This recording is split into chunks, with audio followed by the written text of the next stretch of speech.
Hello, and welcome to another episode of the Work Friends podcast. I guess this is going to be episode 1 of season 2 of the show. So I took a little break over the summer.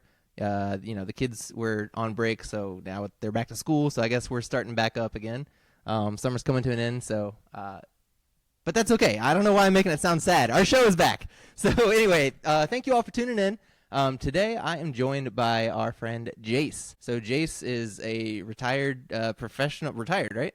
Yes. Okay, so retired professional gamer, eSports gamer, eSports commentator, and a guy I met at a party once. So hey, man, thanks for coming on the show, Jace. I really appreciate it. I know. Thanks, Tyler, for having me. I know summer is over. Podcast is back. That's right. That's what we want to see. That's right. Summer's over. Podcast is back. So it's not all sad, So really, this is a show kind of all about what people do for a living, and it's really, I started it just so that people, my friends, they're engineers, they're one guy, he picks up bodies for a living, one guy's an aircraft. Oh, wow. Yeah, one guy's a mechanic. I got that episode for sure. Yeah, that'll be episode 2, so go back and check that out. But anyway, that's really kind of the whole point of the show was just to, figure out what my friends do for a living and give people guidance on like jobs and careers. Yeah, I think that's a really cool concept. Like, I've never actually sat down and thought about all the individuals in my life and what they exactly do. Yeah. Like, I may know that someone, works for a specific department of this school, or they work on this specific project, or they work in construction, but like, I mean, when you get into like the nitty gritty of it, it's like, oh, they're a specialty in stone masonry, and you're like, oh, right. Well, what does that entail? So I think it's a really cool thing you got going here, and I'm really excited for today. Well, thanks, man. I'm excited to talk to you and get to know you a little better. Even stone masonry. Like, I don't really know what that means. They build stuff with stones. They make stones. I just made it up, so I don't know either. Oh, okay. You made up stone masonry. Wow. So today I'm joined by the guy who invented stoneworking. I'm pretty old. So. Yeah, he was born in 10,000 BC, I believe. No. So anyway, yeah. So I like to start with, where'd you come from? Where were you born? And then kind of where you went to school, where you grew up, all that good stuff. So I'd like to get to know you a little. So I was born in Richmond, Virginia. Hey, me too. Shout out to Richmond. I love Richmond. the city. It's a phenomenal city. If you've never been, definitely would recommend checking it out. It's one of my favorite cities I've ever been to. A little biased, but yeah, that's all right. One of your favorite cities I was ever born in. Yeah. One of my favorite cities I currently lived in and have lived in for 28 years. Wow. Hey, see, very similar. It's funny how both of us pretty much grew up here and lived here and never met, and we went to that party that one time. And I know it is a really small world as well. Like hearing people's stories and like, wait, I remember doing that at such and such age, or I remember going here, or I used to work here, or I used to work there. So it really is a small world, especially in Richmond. Like Richmond is a very tight-knit community, I would say. Definitely. Like when I was younger, going out about in Richmond, like I would at least run into 3 or 4 people I went to high school with. Like so even cool. when I was going out to bars or restaurants or just out for events, it's like it's such a tight-knit community. You really know a lot of people, and you will run into those people. Definitely. Some people like that. I loved it.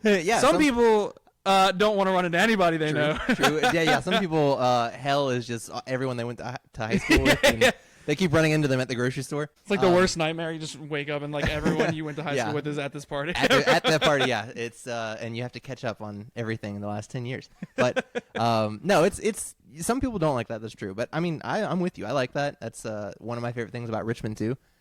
If you look on my wall over there, I have like posters. There's one that's Richmond, one that says like Crowfest, and Crowfest was this cool, shout out Crowfest, shout out Brandon Crow, was this really cool backyard benefit concert. Okay. I don't think I've ever heard of that. It was on July 4th in downtown Richmond, and it was it's a private, you know what, whatever, I'm going to talk about it. It's a private event. It's a private event, but it's invite only.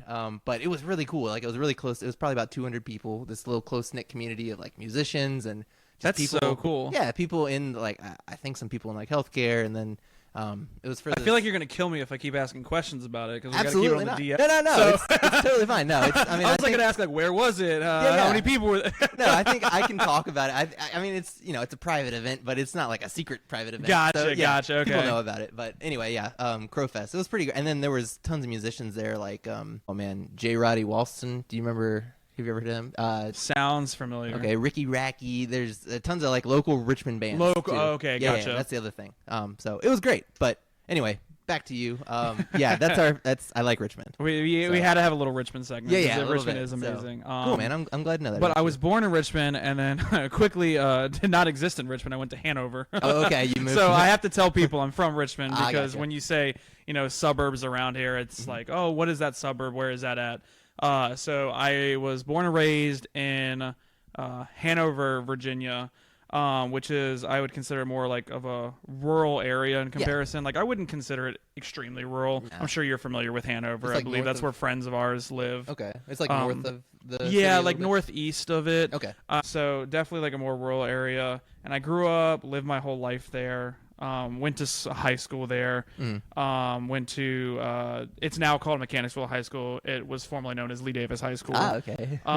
So I went to high school there and, graduated in 2014. Kind of had a bit of a rocky high school life. Ups and downs. I was a class clown, which nice. Had its benefits. Yeah. But then also, sometimes when you want to be the joke of everything, makes it harder to develop long meaningful friendships and stuff like that. Because everyone's like, "Oh, I know Jace, he's the class clown." And it's not like, "Oh, Jace is my good close friend." Right. So I went there for high school. And then I stayed at home and actually started going to VCU for college. Oh, nice. Okay. When you were in high school, did you have any part-time jobs or anything? Or Oh yeah. So funny enough, going to high school in Hanover, I had a part-time job that I actually still do to this day. No kidding. I have done it. When I turn 30, it will officially be half of my life that I've done this job. That's crazy. And that is bingo calling. Bingo calling. You mentioned that. Okay, you mentioned that at the party. Yeah. So you're a bingo caller as well as I am a licensed bingo caller in the state of Virginia. No kidding. You've been doing it since you were 15, I guess? Yes. Is what that means? I've been doing it since basically what?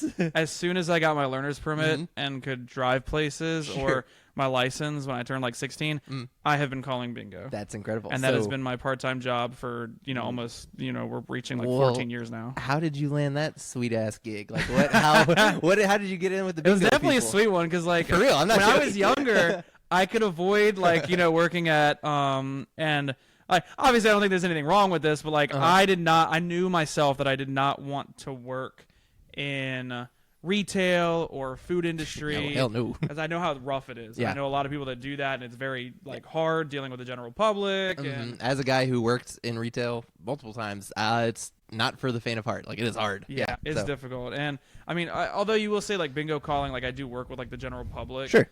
And it is mostly older women, all right. from the retirement home and stuff like that. Jace, I see you. I see what you're up to.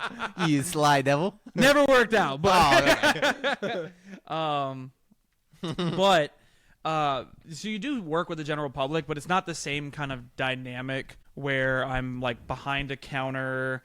I don't really have any kind of, I guess, authority in a situation. It's when I was bingo calling, it's what I said kind of oh yeah, you're the guy in charge. And so as long as I followed the rules and didn't obviously cheat or do anything wrong, no bribes, it was fine. Okay, yeah, cool.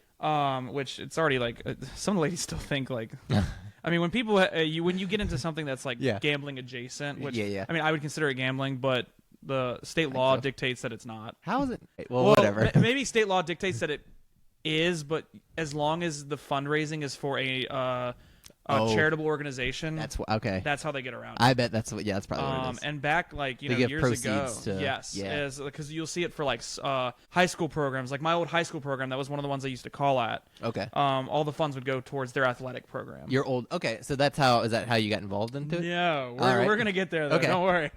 All right. But that's how I think they can get around the regulations and everything like that. Sure. Is that it goes through the Virginia Department of Agricultural and Charitable something. I can't remember. It's VDAC. Agricultural? It's really funny. It's right. part of agricultural. I'm going to have to look into this bingo. It sounds... I guess the more I talk about it, the more yeah, it sounds like a money laundering scheme, but whatever.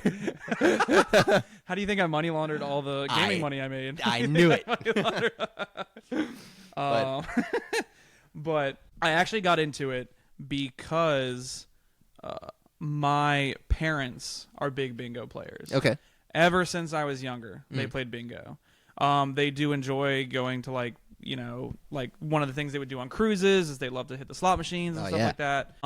So they are a bit of gamblers, as I am myself. Nice. Not my most proudest hey, nothing wrong with that personality trait, but sometimes it works out. Yeah, sure thing. Betting on the ponies over there, nothing wrong with that. Exactly. What have you ever been to Vegas? So you're a gambler. Have you ever been to Vegas? Yes, I have been to Vegas. I actually went to Vegas for work. Oh, that's right. Yeah, okay, for the eSports commentating, right? Yep, Vegas was one of the spots I competed in. That is... Oh, you competed there. Okay. I competed in Vegas. That's incredible. And I guess we'll get to that probably later on. For sure. But yeah, I've been a lot of places. But like I said, we'll get to that later. It's awesome. That kind of works. I like to ask about travel, too. That's my, that's...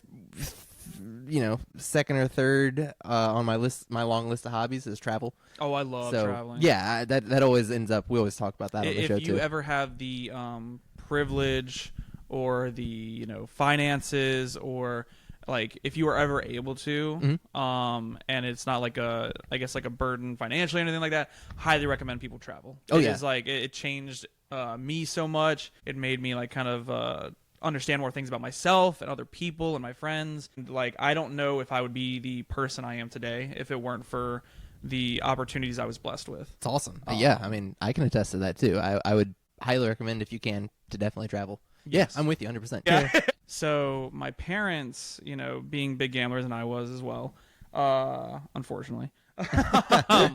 They in Virginia, there aren't really too many options. Like, if you want to go to an actual casino, you would have to go up to Maryland or DC area at the time, or you'd have to go out to West Virginia, which is a bit of a trip. And so I think one of the ways that they would enjoy getting that kind of experience was through bingo. It's one of the few things that we had in Virginia to I guess facilitate that kind of want, need, whatever you may call it. Yeah, that kind of makes addiction.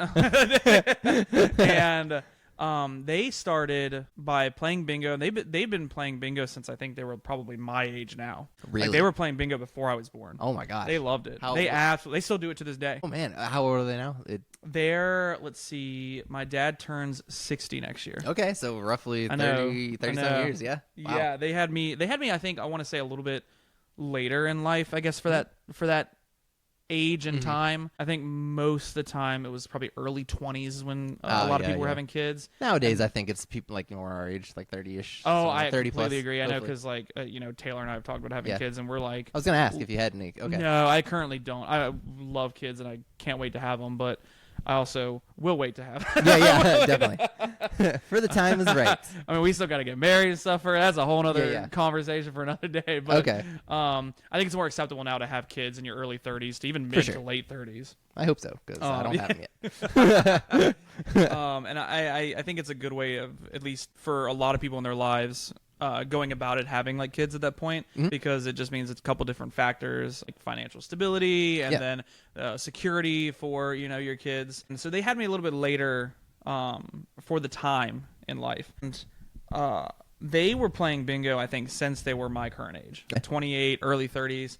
It always played. And when I was younger, when I was 10, 11, I was like, Mom, Dad, I want to go play, bingo with y'all. And they're like, you're not old enough. Oh, you're like this. There actually are some laws and regulations about being a certain age. You can play bingo when you're younger, which is really funny.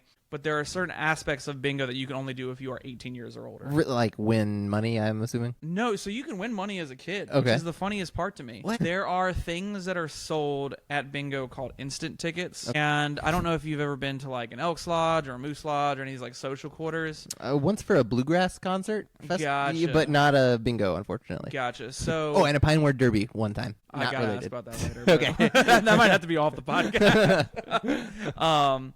So there are these little tickets, and you pay $1 for them, and you open them up, and they tell you if you win money. It's kind of like hitting a slot machine. What? Okay. I know, it's a really weird concept, but you can't just have everyone at the bingo hall, all these slot machines lined up. And slot machines at the time, or skill machines, or whatever the Department of Virginia Agricultural and Charitable Games is called it. You can't have those just in the hall back then. So the way they would get around that is they would sell these instant games where it was little pull tab tickets. You would just open it up, you pull it up. If you got a number, you had a chance to win $500. Oh, all right. Or Sweet. 250 or 300 or 1,000. Basically just a little lottery, pretty much. Bingo goes through so much. Heck, last night I was calling bingo, and someone won 16 grand. Holy shit! Yes. I mean, what? Crazy. That's nuts. Crazy. Where can I ask where this was? Like, where is bingo held around? I call bingo currently at a Moose Lodge. At a Moose Lodge, in okay. Sandston, Virginia. Oh, okay. And you can find them all over. Yeah. I think I've called everywhere from a building downtown called 2900 before it was a bar. Uh-huh. I called at Diversity down in Richmond, which is Okay. like an LGBTQ center in Richmond. I've called at, let's see, a lot of like social quarters. Okay. So a lot of like American Legion, got you. VFW, Okay. Moose Lodge, Elks Lodge would have one. A lot of social quarters do it to Okay. help fundraise. Cool. All right. Well, that's interesting. I had no idea.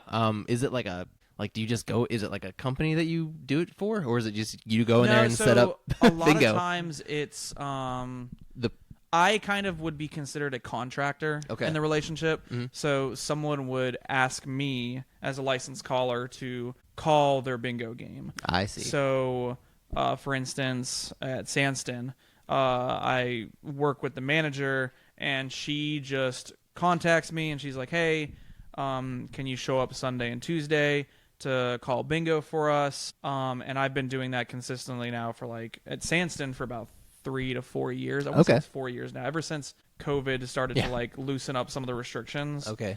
Is when I started doing Sandston. Did you do anything online when COVID? No, when COVID happened. No, you just I stopped. did some online gaming stuff. Yeah, okay. All right. A nice. little bit. Okay. But for the most part, I tried to go back to school. Oh, is did you what it really? was. Okay. But you didn't do anything with bingo during COVID? You had No, to take a break? no, Okay. nothing bingo related during COVID, because especially with the clientele being much older yeah, people, yeah. True. they were the first at risk and didn't want to have And they wouldn't be the best people to want to call. get 8 Yeah, people yeah. in or do Zoom call for bingo, and I think you really Plus, could do it. and you would have to it'd be so easy to cheat, Yeah, Who's- exactly. So how do I wrote down a question during that so I wouldn't forget. What's the licensing process like to get licensed bingo caller? Oh, it's really easy. Is it really? It's very easy. I could probably get you licensed right now. Could I go? All right. Well, I'm gonna. It would cost you money, but Ooh. Okay. yeah. That's where the ooh is. Well, Basically, that's the process in Virginia is you go to their VDACS website, Virginia Department. We've said it a million times at this point. Okay. And the you same go there. place. I was about to say you're throwing out a lot of acronyms at me, but it's really just the same. VDACS, it's actually just the same acronym over and over again. That I'm. Yeah. I only know one acronym. Oh, Tyler, okay. and It's that one. VDACS. VDACS. I don't know any other acronym. Okay. All right. Well, that's good. Neither do I. So. And you go to the website, you create an account, and then you apply to be get your license for bingo calling.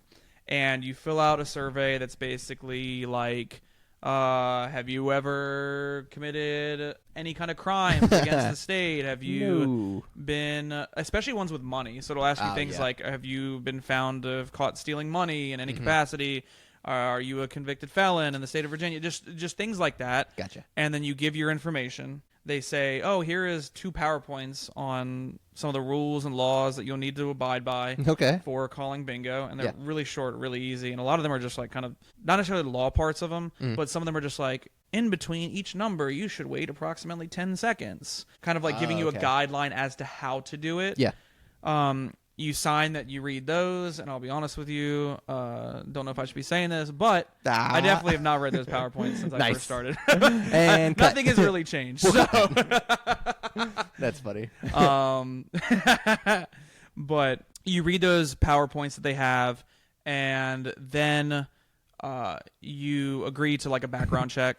So they'll perform a background check just to make sure everything is in spec with what you said. Yeah, make sure you're not lying. Yes. Can't have lying bingo callers. Nope, that would be bad. Yeah, especially because bingo does work with quite a bit of money. Oh yeah. Yeah, 16 through grand. it. You said someone won last night. Yeah, and that's what the 501c3 has to have set off to the side for them just in case. That's life-changing money from bingo. I could 16 grand would that solve pays off a so car. It solves so many problems I have right now. Yeah, it's a lot. But I mean the odds of winning that were so low. How many the people? reason it got to 16 grand was because no one won it at 1,000, no one won it at 1,500, no one won it at insert each number by 500 until we get to 16 grand. This thing can go up to 50 grand. Whoa, it goes up by $500 each time. Yeah, so the way it works is we sell this instant game that I was telling you about, and $500 of it goes towards an immediate winner, and then another $500 goes towards a pot.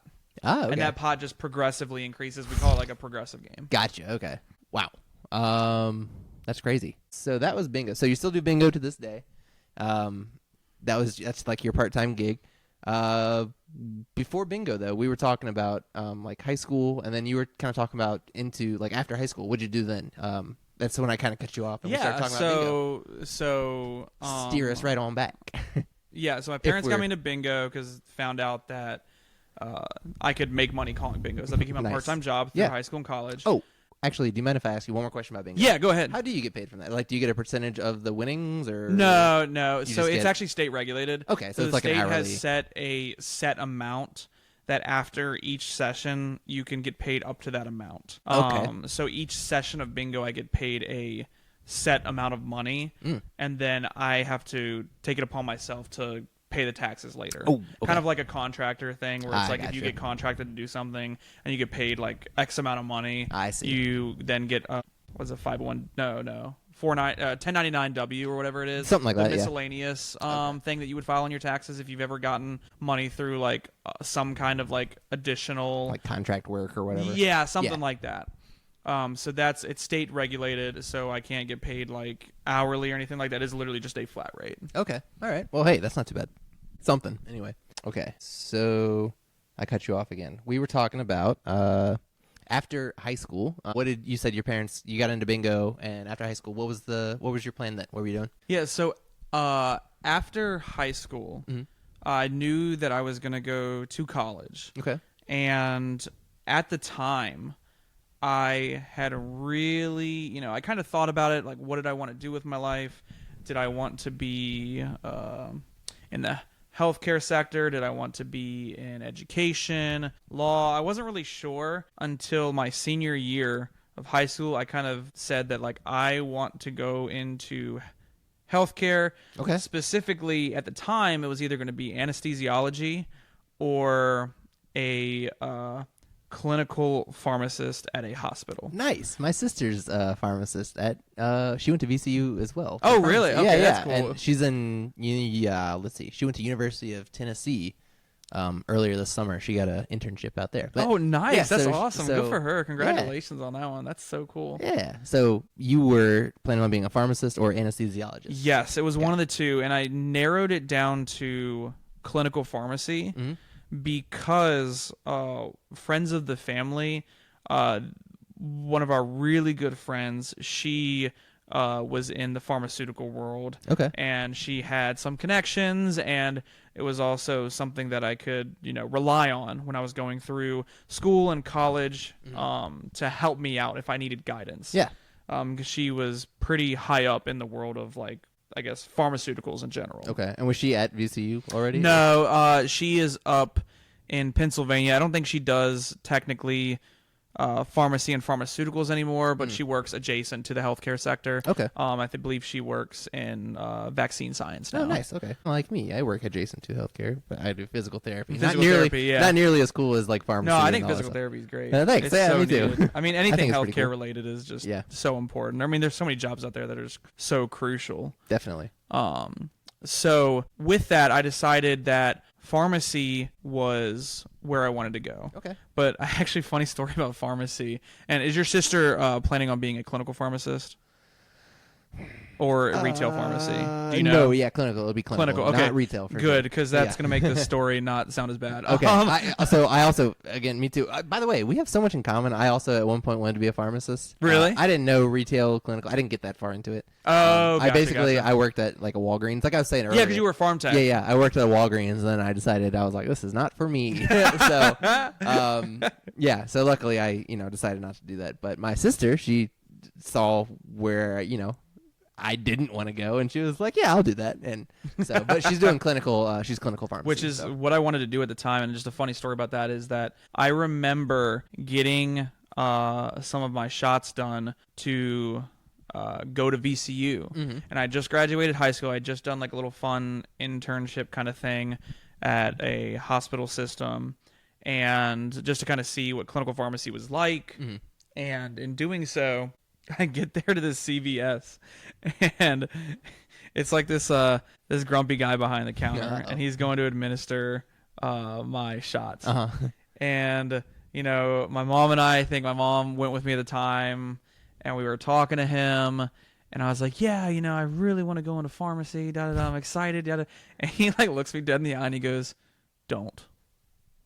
Like, this is the retail pharmacist giving me my shot. Do you remember where this retail pharmacist was It located? had to have been a CVS in Hanover. Okay, all right. Because it's, again, very similar to my situation when I worked at We're Walgreens. living in the same Honestly, we're dimension parallel. right now. I'm just you 2 years ahead. But so when I was at Walgreens, I was highly considering going into pharmacy, and one of the things that like turned me away from it was one of the pharmacists that I worked with, and he's close to retirement age.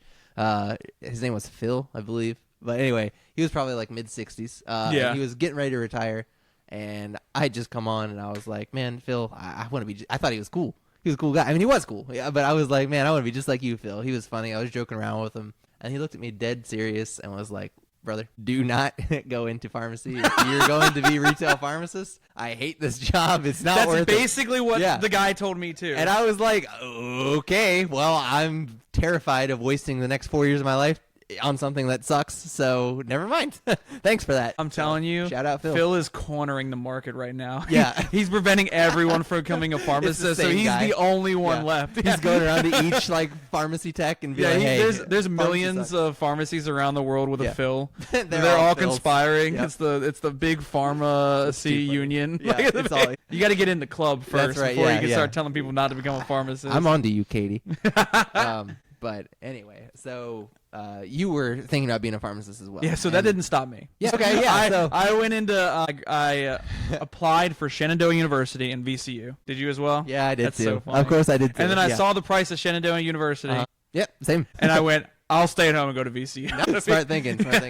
I wasn't smart enough to get into VCU. That was my thing. So, but I was Shenandoah. That was around the same time. Gotcha. Phil told me, don't do it. And I was don't like, do it. Yeah, especially going into that much debt for something that, like, if the person doing it every day. And that's why I think clinical pharmacy might be a bit like, or a lot better, is because I think one of his arguments was that he wouldn't recommend retail pharmacy, but clinical pharmacy is a bit different because you're kind of working in a different atmosphere. Right. You're not kind of like at a CVS behind a counter all day. Yeah, you're not just organizing prescriptions. You're kind of, especially if you're in like in the ER sector where it's more fast paced. It's more intensive. You're not as public facing either. Like you're kind of like you're in a hospital. Yeah, like you kind of walk in, you say, this is what we need to give the patient. Like, how does it feel? Yada yada. Yep. And then you move on to the next door rather than you probably never even talk to the patient. Like you probably just talk to the doctor. Sometimes they don't. Yeah, exactly. Especially if it's like ER where it's like Yep. this person is actively dying, and if I don't get the right prescription at the right dosage immediately, it's going to be bad. Right. I think that's what my sister does oncology pharmacy, I think. I'll have to check and see what she does. But anyway, there's so many sectors of everything. Yeah, especially there in are. like a world It can pharmacy. get so like specific. It's funny because even my my current day job, which I don't know if we'll ever get to. Yeah, I'd like to know what you actually do eventually. We're focused on eSports in general, so I don't know if you want to hear it before or after the whole eSports journey. I want to hear like everything, what you're up to now. Gotcha. So I guess we'll probably get to that at some point. Yeah. But I actually work, again, pharmaceutical adjacent. I work for a contract research organization on vaccines. No kidding. Okay. Yeah, so it came full circle. Yeah, I see. I was like, I want to be a pharmacist. Wait, no, video games are cool. Yep. Actually, video games don't make me as much money and aren't as consistent as pharmacy. Yep, I see. And okay. we're back. I see. And we're back to the medical field. So, all right. Say it one more time. What it is you do now? You're I am pharmacy. So I work in that sector, but my current job title is I am an automation specialist. Okay. For a CRO called Thermo Fisher. Okay. Oh, I know Thermo Fisher. Yeah, Thermo Fisher's massive. Yeah, I've sold. You probably sold like quite a bit. Yeah, previous jobs I've had. I used to work for like medical suppliers, like McKesson. I'm sure. Like I know McKesson, McKesson. Medline. I used to work for them, and I sold a couple Thermo Fisher like lab. Yeah, because Thermo Fisher like has like a big corner on a lot of markets. Oh, yeah, like they definitely. own a lot of like the supply. Mm-hmm. They just bought. So it was a company previously called PPD, which was pharmaceutical production development. Oh, And PPD, they're no longer around? They got acquired by Thermo Fisher. I did not know that. So okay. that is who I work for. Is technically I got hired by PPD. Okay. But then as soon as I came on and got onboarded, they got acquired by Thermo Fisher. And so we are CRG PPD. I know I told you I only know one acronym, but I lied. You liar. CRG. So many letters to me. PPD, Contract Research Group, Pharmaceutical Production Development, all underneath Thermo Fisher Scientific. Okay, gotcha.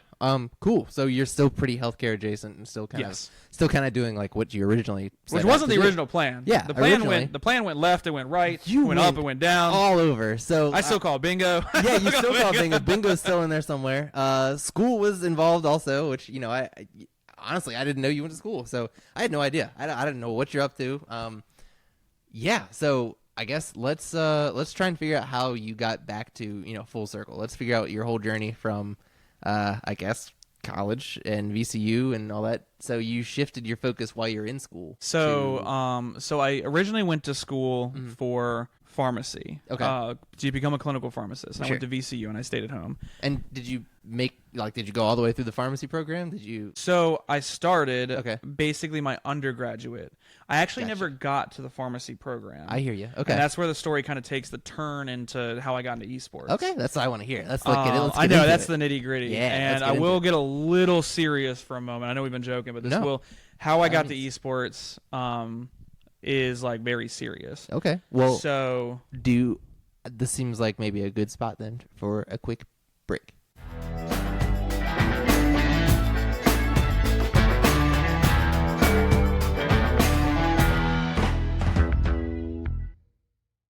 Hey, pardon the interruption. I wanted to take a second to thank our first sponsor, BetterHelp. Let's be real, work can be a lot. Whether it's that one coworker who emails you like it's a legal battle, a boss who thinks urgent means right now, or just the quiet dread of another Monday. Sometimes you need more than venting to your work friends. That's where BetterHelp comes in. It's therapy, but online. It's flexible and built around your schedule. You can chat with licensed therapists by text, phone, or video. There's no waiting rooms, no commute, no awkward small talk with strangers and scrubs. It's not too weird. Your mental health matters, and not just when you're in full meltdown mode. Even a little support can go a long way in helping you feel more grounded, more focused, and honestly just more you, more human, want to feel like a person again. So I've used BetterHelp. It's great. I like it personally. I can vouch for it. So if you've been thinking about therapy, check out betterhelp.com/workfriends. You'll get 10% off your first month just for trying it out, just for being part of the crew. That's BetterHelp, HELP.com/workfriends with an S. Workfriends. Take care of your mind. Work will be there tomorrow.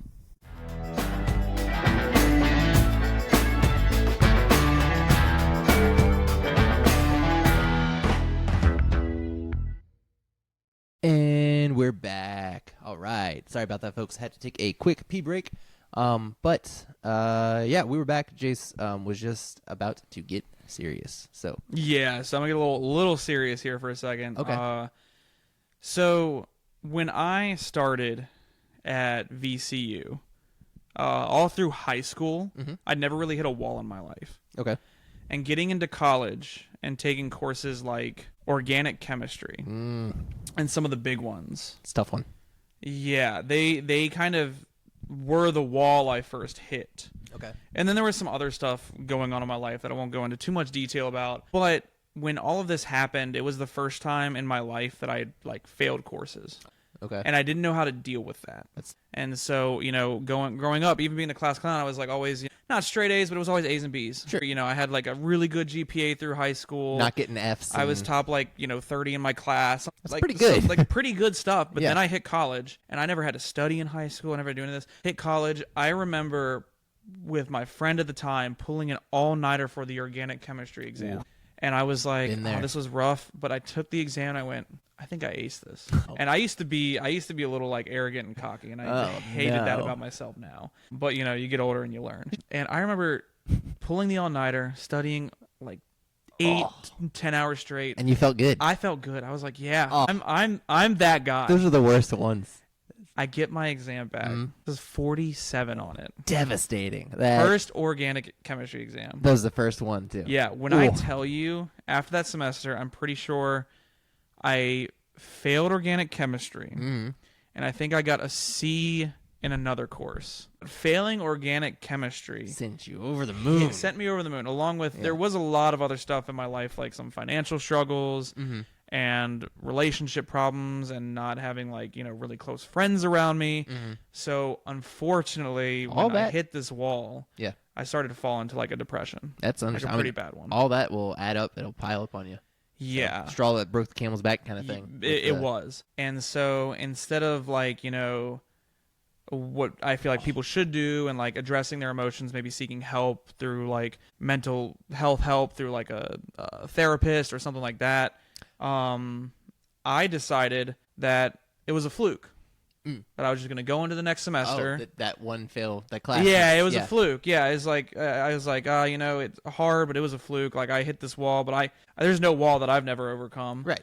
And I was like, it was just a fluke. I'll take it again. And I took it again with, genetics, cell biology, organic 1, tough the lab, classes. More tough classes. evolution. I took all of these courses, and I remember sitting down in my cell bio class, and the professor said, if you are taking cell bio and genetics in the same semester because your counselors told you to, you need to drop one now. Yikes.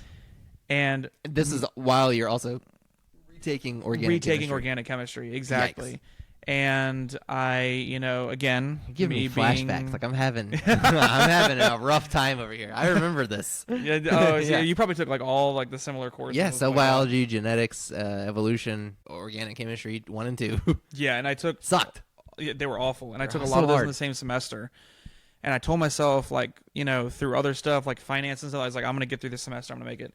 And then I think again, a couple weeks in the semester, I folded and I said, I can't do this. And so living at home, I just wouldn't show up to school. Oh, yeah. I started just living in Hanover too, right? Yeah. Yeah. So I literally, drive. Yeah, it was like 15 minutes to get to the parking deck or like park in the parking lot, or not the parking lot, the neighborhood behind where VCU is. It's easy to say, fuck it, I'm not going. Exactly. Exactly. And so I said, you know what? Like I already failed, whatever. And I failed that entire semester. Damn. Yeah. And so because I tried to hit the withdrawal date, but I didn't have the money at the time to pay for the amount of money that I would have needed to withdraw. It's a really weird situation. You have to pay to withdraw? Well, because I was so far into the course, I had to pay for some of the course. I see. But I hadn't paid for that yet. I see. What you're saying. I hadn't got the loan approved yet. Okay. For that time. Yeah. So I just failed that entire semester, every single course, because I didn't show up. Yeah. And I folded. I was done. Yeah. I was in a deep depression. And it was a really rough point in my life. It's tough to get out of that situation. Yeah. Here's the silver lining. Okay. All right. We got a good spot. We got the serious thing out the way. Okay. And this is my PSA to everyone out there. Like if you're going through something, seek mental health. There you go. Hey, this Please is a good spot to remind everyone that this podcast is sponsored by BetterHelp. I wish I were joking. No, this is sponsored by BetterHelp. Go to Work Friends Podcast, but I don't even know what the thing is. But anyway, I was trying that when you were telling that story, I was trying to figure out like how to. That's hilarious. No, I'm just kidding. No, well, I'm glad that you seem like you're in a good spot now. Oh, I'm in a much better spot. Okay, Great spot awesome. now. That's good. Glad to hear that. But yeah, like you're saying, everyone should definitely, if you're struggling through something, seek out mental health. Yes, please. Mental health help. There we go. Yeah, someone out there cares about you and wants the best for you. Sure. Yes, absolutely. May not know it, but it's true. Yeah. Definitely. So with all of that, silver lining. All right. I was so depressed. I found a game called Hearthstone. Oh shit! Here we go, ladies and gentlemen. And I played this game religiously. Okay. I'm talking 12 hours a day while I was skipping my courses. All right. Hey, you had to do something while you were, not studying. It was so unhealthy to think about this. I would wake up at like 3 o'clock in the afternoon. Oh shit! Yeah, it was that bad. I would go downstairs, or I'd be sleeping on the couch from like the night before. Okay. And I would go get on my computer and I would play till 4 a.m. Holy almost moly. every single weekday while I was skipping courses. And on the weekends as well. Holy shit. And then rinse and repeat, wake up. Rinse and repeat, 3 wake p.m. up. It actually got so bad, and I don't think my parents know this. Yeah. I doubt they'll ever listen to this podcast unless I send it to Probably them. So I won't send it to them for this reason right here, but I would love for you to keep this in. Sure thing. It would be 4 a.m, and my parents sometimes would wake up at like 5 a.m. to go to work. Every now and then they would catch me on the computer and ask me like, "Are you going to your courses?" And I'm like, "Oh yeah.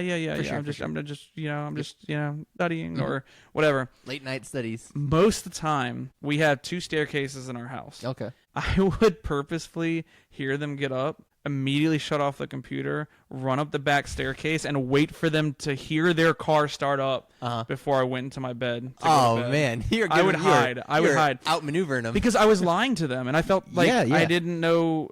At the time, I didn't know how to seek help or do any of this stuff, and I was like, I don't know what to do. I'm sure that didn't feel good. Like you didn't. No, like it felt awful, and like looking back on it, like I really regret it.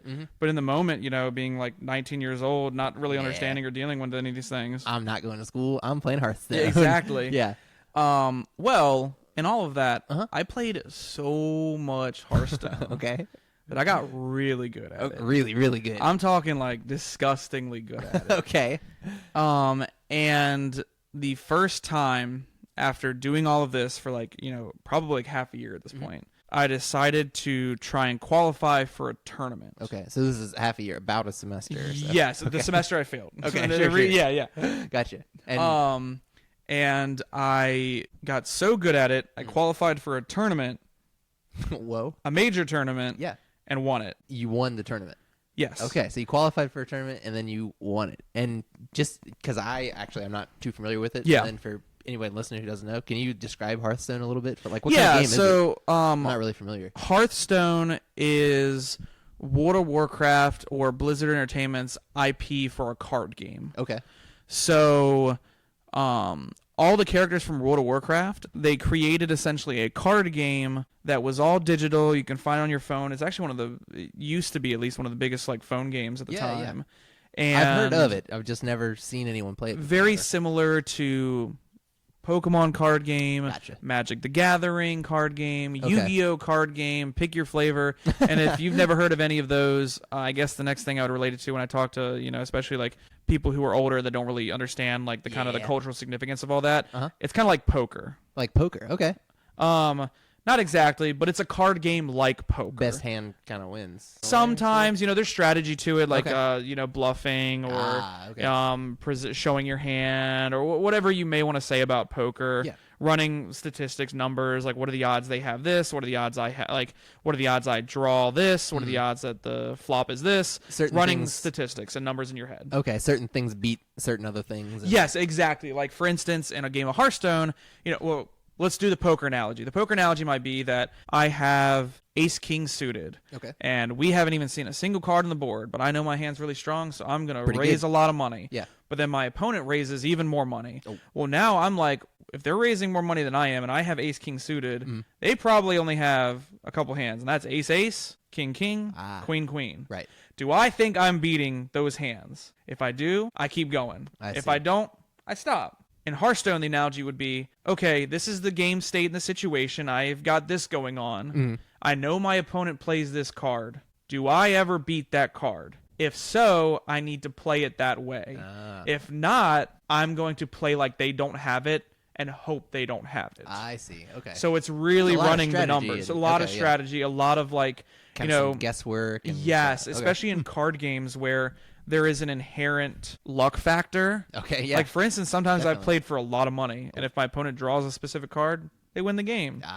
And sometimes, if they don't, I win the game. I see. But you're betting that they are not going to. Exactly. Or I'm putting myself in the best situation to win. So, hold on. We're back to gambling. We're back to you're gambling again. In a sense, it is in a sense, it is. You can consider it gambling. I never like to consider it gambling because, there's a reason why, in poker, you always see the same names at the top tables. Yeah. Because although, maybe they only win 70% of the time, in a game of luck, you're telling me they win 70% of the time, there is some skill there. Something's going on there. Something is going on there. Yeah. There's some same with process. Hearthstone. My win rate over the course of my lifetime might have only been 65%.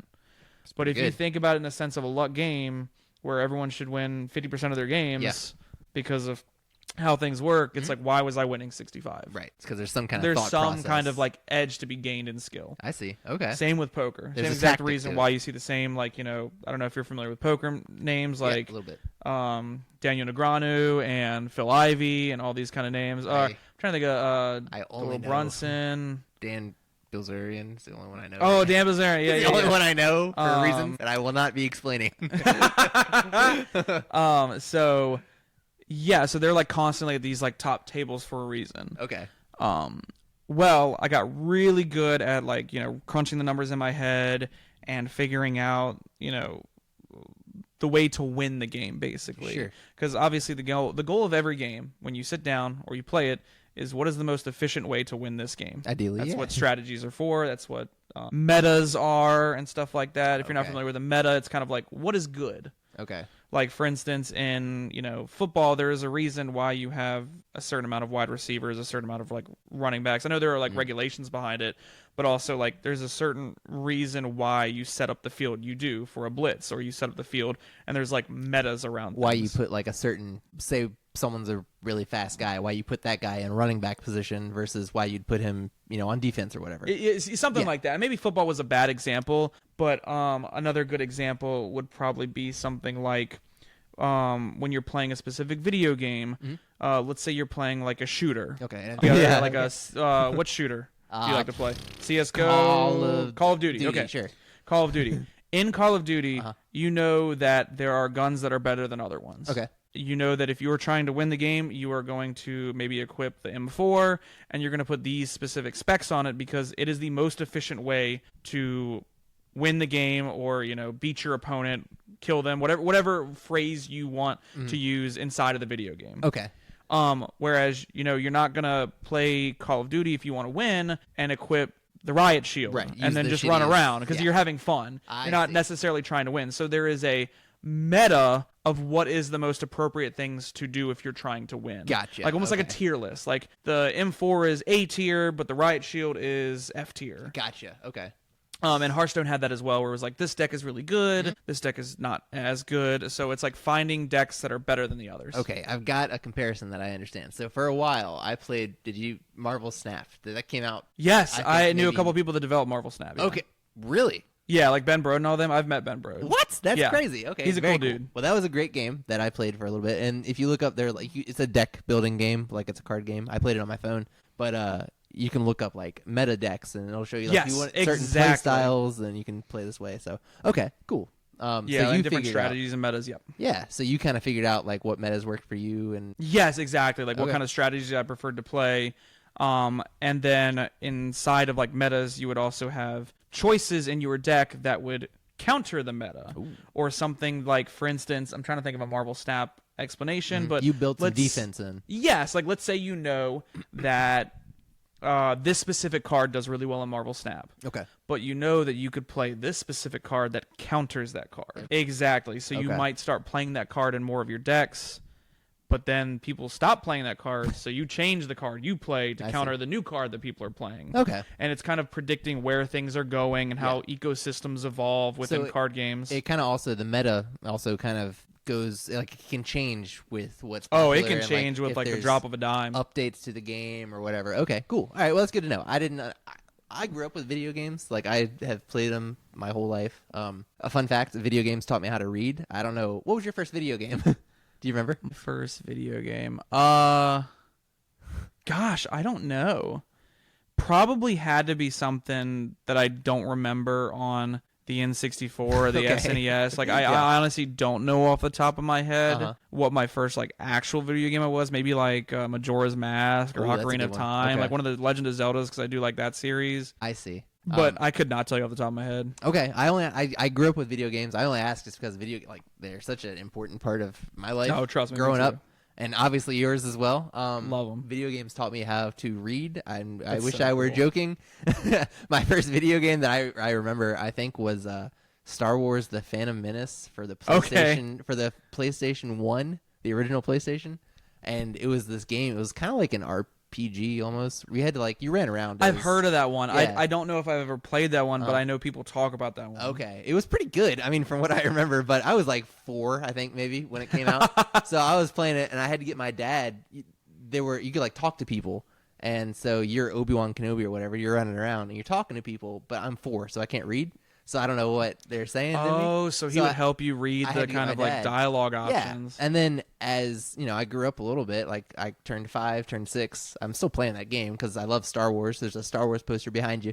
But I love Star Wars. Not lying. It's right here. Yeah. But, I kept playing the game, and eventually like my dad didn't have to help me, and I was reading, and I was like before, it was like right as I'd gotten into like kindergarten.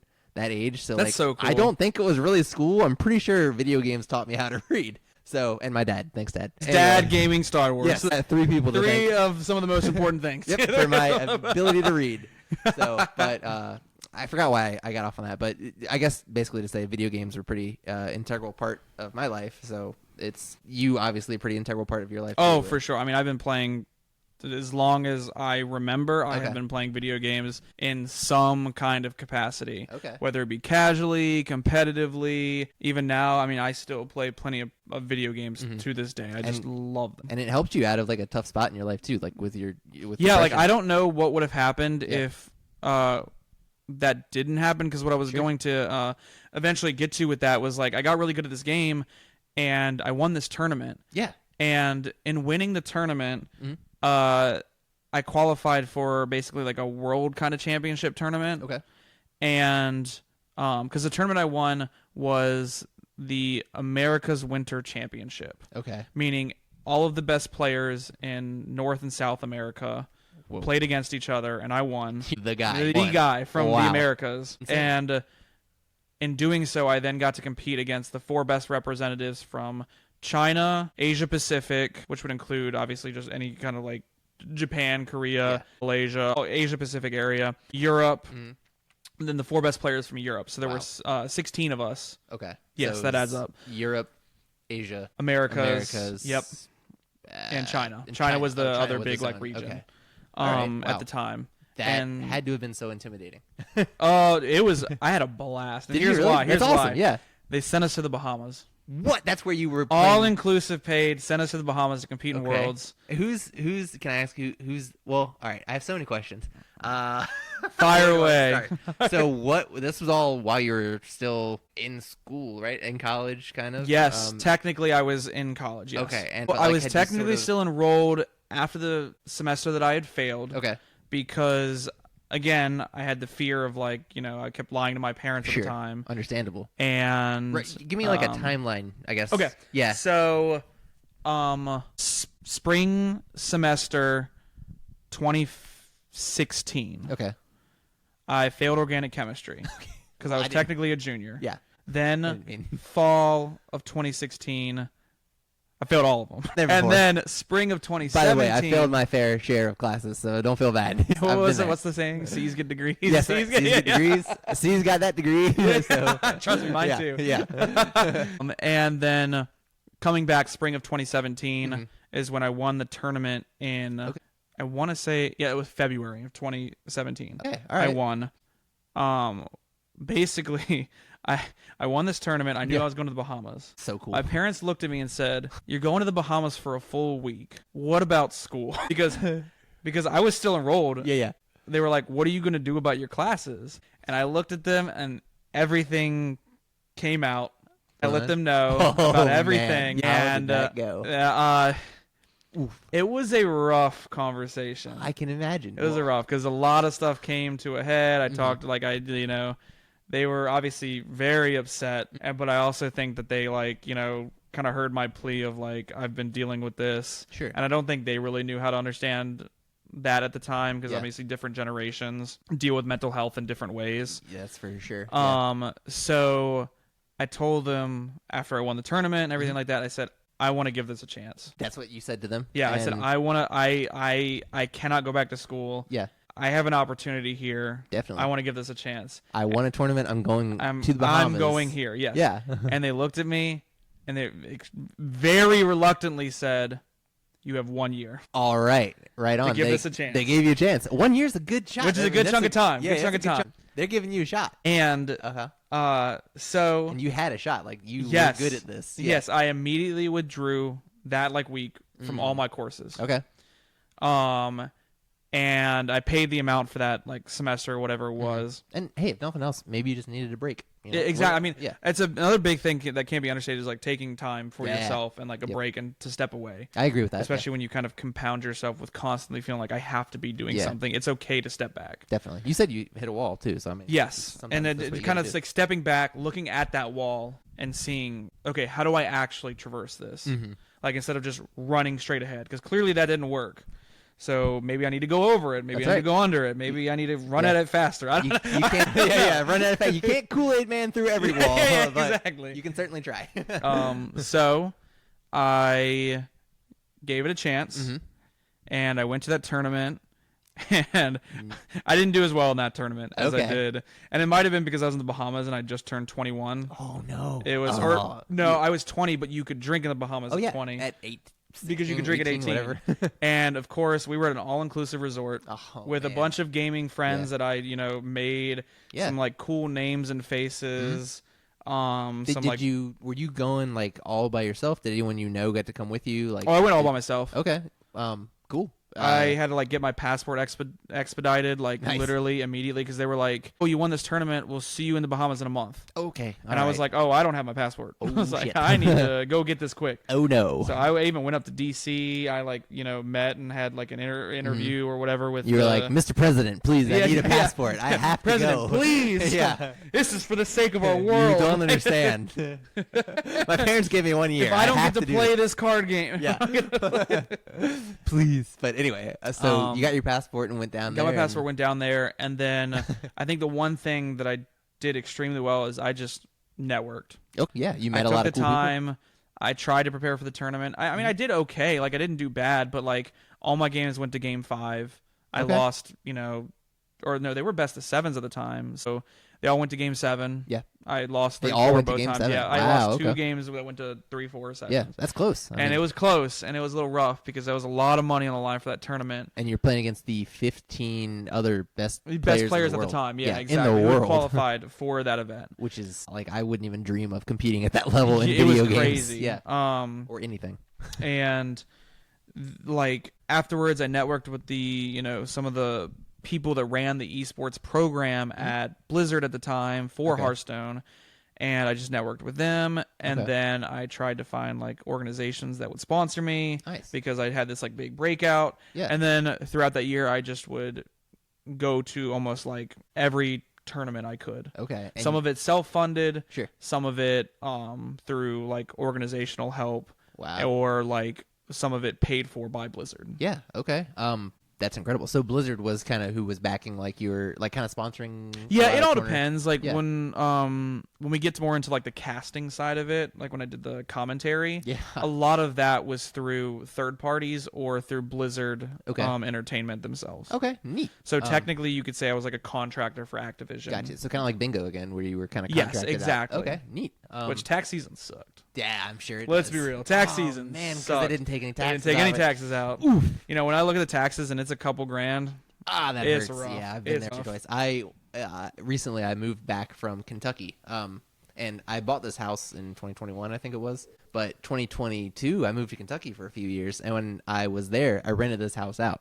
I did it all kind of under the table, but like cash, Venmo. But I did declare my earnings or whatever. Yeah. I just didn't pay taxes on them like when I was getting them. So when tax season came around, I had to pay $6,000. I think it was $6 or $7,000. I feel that because every tournament I won or everything I broadcasted, none of the taxes get taken out. Yeah. When you're like 21 years old and you haven't really learned about taxes yet, you don't want to save it. You want to spend stuff. I mean, the first thing I did was save it because I knew I was going to get screwed by taxes. Oh, that's smart. Because that's the one smart thing. One of the smartest things I did. Good. And I remember getting hit with taxes in 2018. And I was like, oh my God, I've been like some $1,000 in taxes. This is absurd. It might have been more. I might have like just started claiming stuff. Like, I bought a computer. Write it off. You can do that. Traveling expenses. Yeah. Yeah, exactly.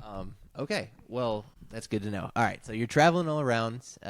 You're getting sponsored by, what were some other? I mean, we don't need to talk about it, but like, I guess I kind of just want to understand how it's funded. You said self-funded. Yeah, so some tournaments, depending on where they were at, especially in the United States, I would pay because I obviously won like a big tournament, won some money from that. Okay. Oh, so you had something to start from. Exactly, right? Like, okay. So I won quite a bit of money from that. That you could kind of live that off I could of like fund for everything. And then I still did bingo. Okay. So, like, I was still calling bingo at the time. I keep forgetting about bingo, yeah. And bingo like paid well enough to fund some of my, expeditions. I like that. Expeditions, that's cool. And I would use my personal funds for some of the trips. Like, for instance, like there were tournaments in Austin, Texas, or Atlanta, and if I didn't have a sponsor at the time, I would just pay out of pocket. I would room with some friends that also went to the tournament because, I mean, I'm sure with you gaming, if you do like a lot of online gaming, like there are some friends you'll make in online gaming that like,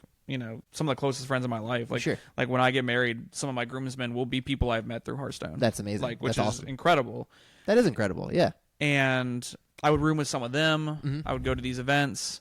Sometimes like they would want like quote unquote like I guess celebrity players there, so they would just reach out to me and say, "Hey, celebrity, we have PAX East. We have a tournament here. We'll fly you out and put you up. That's awesome. Come play in the tournament in Boston, right? Yes. Yeah, that's so cool. I always wanted to go to PAX East. I went to PAX East. Is cool. Oh, you went to PAX Unplugged? Where? I did. Which one is that? Seattle? That's Philadelphia. Philadelphia. Okay. Yeah. I went there PAX last West year. is Seattle. Yeah. Yes, you're right. Yeah. I'd like to go to one of the PAXs, PAX East or West. They were cool. Yeah. They were definitely really cool, especially if you're like a big like video game enthusiast. Yeah. It was awesome to walk the floor and see all the kind of stuff. And you're like a part of it too. Yes, I will say I was very privileged in the sense that I could skip the lines. Incredible. And I got like basically like a player badge. You're living so I could get my there dreams. hours early. Yeah. And I like that was really cool too because I could avoid all the crowds. Like because I will say I like having such like having that privilege to do that. Sure. I don't know if I would go without it because I know I see like a lot of these events and I see people like in these large lines and it's like so many people want to go. It could be hell. That I got spoiled. I'm sure. It was very hard for me to like humble myself in those situations. I can understand that definitely. I play in like a little cover band every now and then, and if I play like at a bar or something, I feel like hot shit. Like I'm just walking around, it's that same feeling. Yeah, same feeling. I understand completely. Not quite maybe the same level as you are, but I get it. Oh no, it's definitely a similar feeling. Especially band because I love music too, so I would love to talk to you about your like bands and stuff like that. Yeah, That'd absolutely. Awesome. We can definitely do that. So going to like PAX East and going to Austin and all these, I just have to ask because I'm a big fan of Austin and like that kind of scene in general. Austin's a beautiful city. Incredible city. I've never been, but I'd like to. So I'm a big fan of like the scene that's out there as far as like comedy goes, and then some of the companies out there. Did you ever meet anybody from like Rooster Teeth? I know they're big in gaming. So no, not really. Most of the people I would have. Do you know who I'm talking about? Yes. Okay. Right. Yes, I'm vaguely familiar with who you're talking about. Okay. A lot of the people show up at like PAX and things. That's yeah. So a lot of the people I would have met would have been through like the competitive side of gaming. Okay. So like Ninja and I have not met Ninja, but like I knew that kind of whole space. I guess one of the bigger ones was I used to be on a team with Tifu. Okay. Who's like a big Fortnite streamer. Okay. I don't know if I ever met Ninja, but I definitely was like, in the same like kind of spaces with him. I met Pokimane. Okay. Oh, nice. A big streamer. I'm trying to think of who else. I'm a big fan. Big like streamer wise. I think most of them were Hearthstone.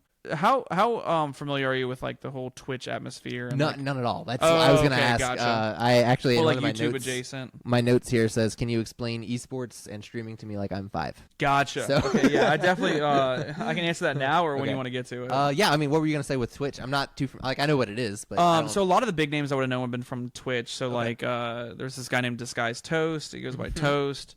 Pokimane was a big streamer that I met, just kind of in passing at like parties and stuff at these big events. Like some events would be not necessarily just for Hearthstone, like PAX, but there were some tournaments that were just for Hearthstone. Okay. I knew a lot of like big other competitive gamers. Like I was friends with Esam from Super Smash Brothers. Okay. Like, Ultimate or MVD from that. I'm trying to think of some other like bigger games. Like I've met Hungrybox, who was a Melee player. I'm trying to think of some other games that like people play competitively. But what I guess I'm trying to get at is that a lot of the people I met were either through broadcasting, who were like famous commentators for video games, or they were big competitors in the video games that they played. Okay, awesome. You were good at networking, is what you were saying. That's how we kind of got on networking. Like for instance, I got to talk and meet Ben Brode, who was one of the huge, big game developers for Marvel Snap. Right, you mentioned him earlier. Yeah. Okay, that's so cool. I love meeting people. Obviously, I mean, I started this show to like talk meet about, new people. Yeah, meet new people and like talk about stuff like this and. Just kind of, I mean, honestly, kind of live vicariously through you. So, like, that's so sick that you met all these people. I guess we did talk about, like, I kind of got stuck on PAX, but other tournaments that you went to, like, you mentioned Vegas. Was that when you were commentating, or was that? Vegas actually, Vegas was much later in the story. Vegas was actually the last tournament I ever competed in. Okay. Oh, okay. Nice. Not the last tournament I ever did, but the last tournament I ever competed in. Competed as a player in. So I started off as a player in 2017. Okay. I transitioned into broadcasting in 2018 and 2019. And then I essentially stopped at the end of 2019, early 2020. Okay. That was when you stepped away from... That's when I kind of like started pulling back, stepping away from Hearthstone and kind of like competitive gaming and broadcasting in general. Okay. And it all comes to an end. Yeah, it has to come to an end at some point. And everything in between that, I was actually streaming on Twitch. Okay. That was... Oh, yeah, that's right. We got talked about Twitch. That's... Yeah, I don't understand streaming at all. So you were streaming on Twitch and... I guess how'd that go? Yeah, so I wasn't personally for me. I think streaming on Twitch at the time and still now, if you are able to kind of have that breakout, is kind of one of the true ways to have like a consistent career. Okay. Because when you're streaming to a certain amount of people and you have subscribers and people who donate or people who like you have sponsors like that plug ads, Patreon, stuff like that, where you can have like a general streaming income. Because that was one of the things I struggled with is like, you know, I'd play in a big tournament, maybe I'd win it and I'd win a lot of money, but then for the next 3 months there's no tournament. And now I'm like, okay, I have to live off, you know, luckily I was living at home at the time. Okay, that helps. My parents were supporting me. I forgot about that. That'll help. Yeah, after the first year of seeing me like win these tournaments, they were like, okay, do your thing. Maybe he's got this. They were like, he's, you know, do his thing. Like they were like, they doubted it at first, but then they were like, they saw that, you know, they saw that I was actually winning money and winning tournaments and like especially when I go to them and I'm like, yeah, they want me in LA for the next 6 weeks. Like, they're like, oh, this is real. Yeah, this isn't a pipe dream. That's got to be such a good feeling too. Not like I told you so, but like it was more of a I kind of I get what you're going with that. Where like, if you feel validated. Yeah, you feel a little validated. What you put so much time into. Exactly. Yeah, it's like you worked towards something and it paid off, and now like people are seeing that now. Yes, exactly. So especially when it's like family members too. Yes, it's a good feeling. Maybe were skeptical at first, but I'm very fortunate that they even like gave me that opportunity. Absolutely, yeah. And were supportive. So like I thank them for that. Yeah. Thanks Jace's mom and dad. Yeah. So with streaming and Twitch, I would start doing that in between the tournaments as kind of like a way to, you know, keep my name in people's mouths and kind of keep myself out there. And you know, I never really got any kind of big on Twitch. Like I never really had like a lot of viewers. I think I maybe gotten hosted by people and had like, you know, at my peak like a couple thousand. Pretty good. Which is really good on Twitch, but it wouldn't be consistent. Like most of the time I had less than 100 people. Like it would be like the you know, the Black Swan event where it's like, oh, this big person hosted me and now I have like 1,000 people to entertain or 2,000 people to entertain. But normally it'd be like less than 100 people and I'd kind of just be talking, you know, while I'm playing the game and trying to explain stuff. And, I never really liked that aspect of it. Yeah. It was very rough, just because the way streaming works is you kind of just go live in front of the computer and you play your game and you just talk to a chat. Talk to yourself, kind of. Yeah, but like obviously you're responding to messages in chat and someone's like, oh, why did you make this decision? I'm like, oh, I made this. I'm trying to be entertaining. I'm trying to be funny. It's hard to be good and funny at the game. Definitely. Like, that is hard. Like you can't really take chess and be like, I'm going to be funny at chess. Like that's why I brought up Rooster Teeth earlier. That's their whole business is they play video games then try to be funny while they're playing. Try to be funny while doing it. Yeah, but it's such a different dynamic when you're known for being really good, but most people want to watch something for entertainment, funny or like it takes like a hardcore dedicated player to want to learn from the best. I see. And that's more niche than someone who wants to watch like, fun, entertaining, silly things. So if you're streaming, I guess if you're streaming Hearthstone, you're gonna. I guess is that what you're saying? You're gonna have like 50 people would be watching that, trying to watch what you're doing and focus on you, see you can get better. Yeah, whereas someone might be strategies. watching a streamer like at the time Disguised Toast, who also played Hearthstone, but he would have thousands of people watching a stream because he was entertaining. And I'm not saying like I wasn't entertaining, but like his whole shtick was that he is entertaining. He does funny, goofy things. I follow you. Okay. Whereas mine was I'm just really good at the game. I got you. He's wearing costumes and stuff while exactly. I hear you. Yeah. I follow you. And trust me, I would rather watch him than my streams too. Yeah. That's how I feel. Like I feel that. That's how I feel about. I would rather watch anyone else play video games than watch me play video games. You know what I mean? Sometimes it's more entertaining to like watch someone play a game because you're like, oh, I would have done that different, or oh, that's funny. Like I didn't even think about that. One of my favorite channels, I mean, Rooster Teeth. Funhouse is just like another sect of Rooster Teeth. Okay. Whatever. I'm gonna shut up about them eventually, I promise. But that's like their whole thing is, it's just, I mean, they just having fun, funny goofing while around, playing yeah, it's great. But and those are my favorite kind of games to play now. Like I can't play competitive games these days to save my life, like Call of Duty. See, I'm the opposite because of this. Yeah, and we'll get to that eventually. Like, it ruined casual gaming for me. Oh, really? You can't casual game anymore? I can't. It's very hard game to, anymore. And I'll give you examples later because I know that was like kind of like what we talked about. Maybe we'd like discuss, but yeah, no, it ruined casual gaming for me. Really? See, that would be, and I kind of hate it. I'm the opposite of you. I can only casually game. I can't competitively game. I have to have some kind of competitive fix. I wish I could do that. I wish I could just sit down and enjoy like a story-driven game. That's my favorite kind of games. I love a good story. Finally getting to that point in my life. Are you? After years. It comes with age.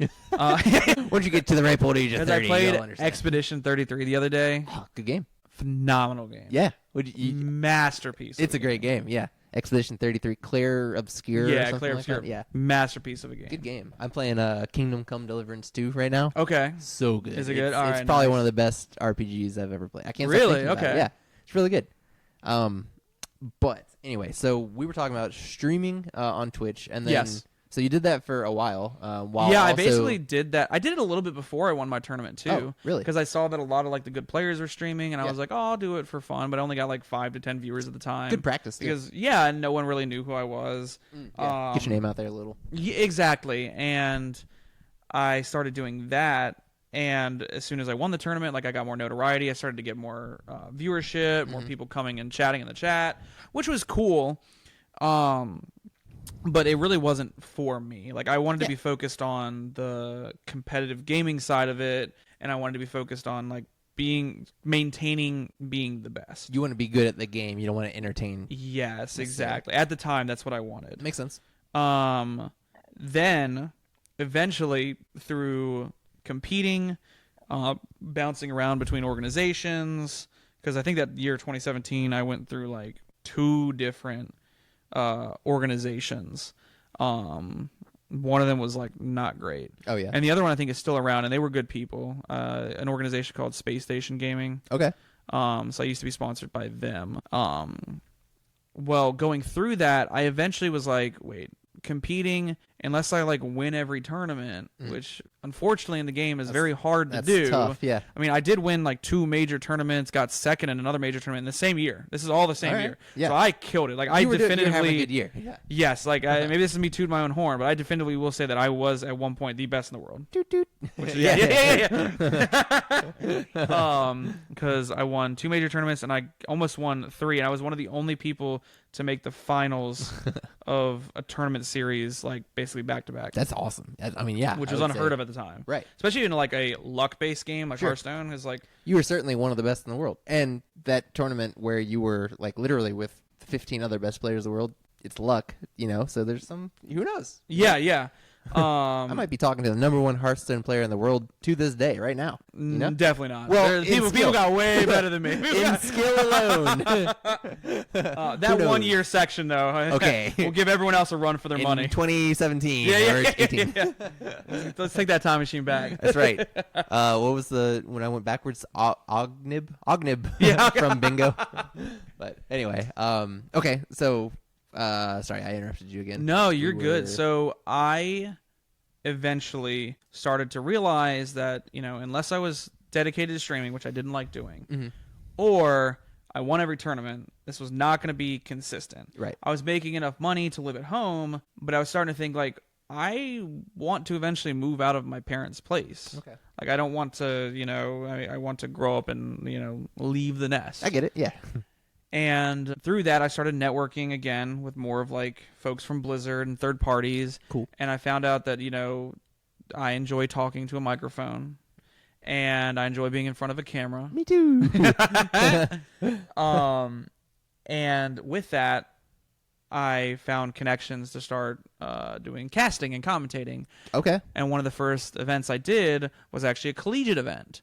And they used to do Hearthstone tournaments for all the different colleges around the United States. No kidding. And you would actually played them for VCU. Okay, I was gonna ask. And it was fun. I enjoyed it. It was a blast. Yeah. Because I have some friends of mine that I joined with, and some of them I still talk to this day. Awesome. And we made a collegiate team, and we almost got pretty far. We didn't make it to the finals of that tournament. But we got pretty deep in. I wonder if VCU still has a collegiate team to this day. I think they have a VCU esports thing. Okay. I don't know what that all encompasses. Maybe it all got melded into one. Yeah, and I know that the way collegiate Hearthstone would work is we had multiple VCU teams. Okay. Because you wouldn't necessarily have to be, approved through VCU to do it. You would just have to be students at that college. Gotcha. So you would create your team and you would say, we're all VCU students. And I'm sure some collegiate programs actually did support their students. Like they had esports programs that would, I know Northeastern University was a big one. Okay. I actually at one point applied to be their coach for their Hearthstone program. That'd be cool. Which was kind of cool. And I think I don't know if I got an interview for that, but I think I went back and forth, and then COVID happened. And you should look into being you might be happy with what you're doing now, but maybe being an esports coach for a college, that'd be sick as hell. It would be cool, but unfortunately with the state of Hearthstone esports now, it's not really a thing. Not worth it. I hit the golden era. Did you? Okay. And then it's really still a thing, nowhere near what it is now. Not to the level it was nowhere near. Okay.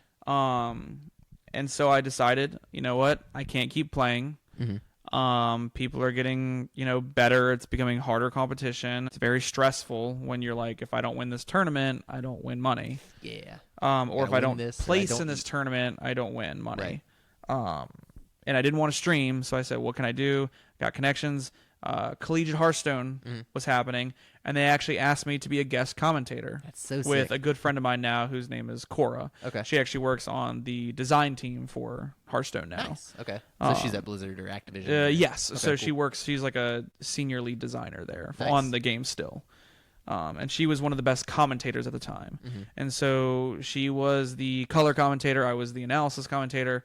But when we did the collegiate, we just killed it. They loved us. It was a great pairing. The dynamic duo. Yes, and they loved our banter back and forth and our commentary. And through doing that, more places reached out and said, "Hey, Jace, do you want to cast our event? We have a third-party event in Austin, Texas, for DreamHack Austin. We need a commentator.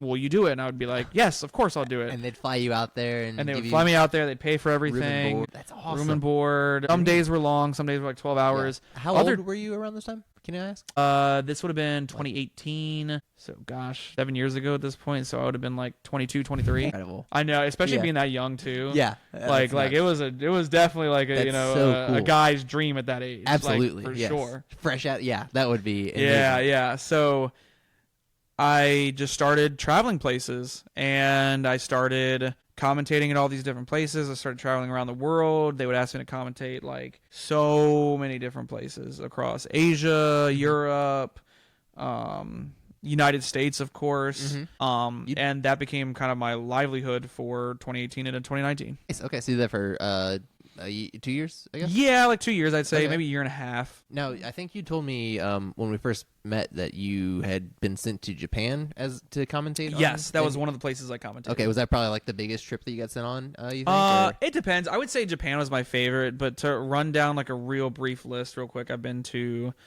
Thailand. Cool. Taiwan, Japan, China, Spain. Wow. Germany. Okay.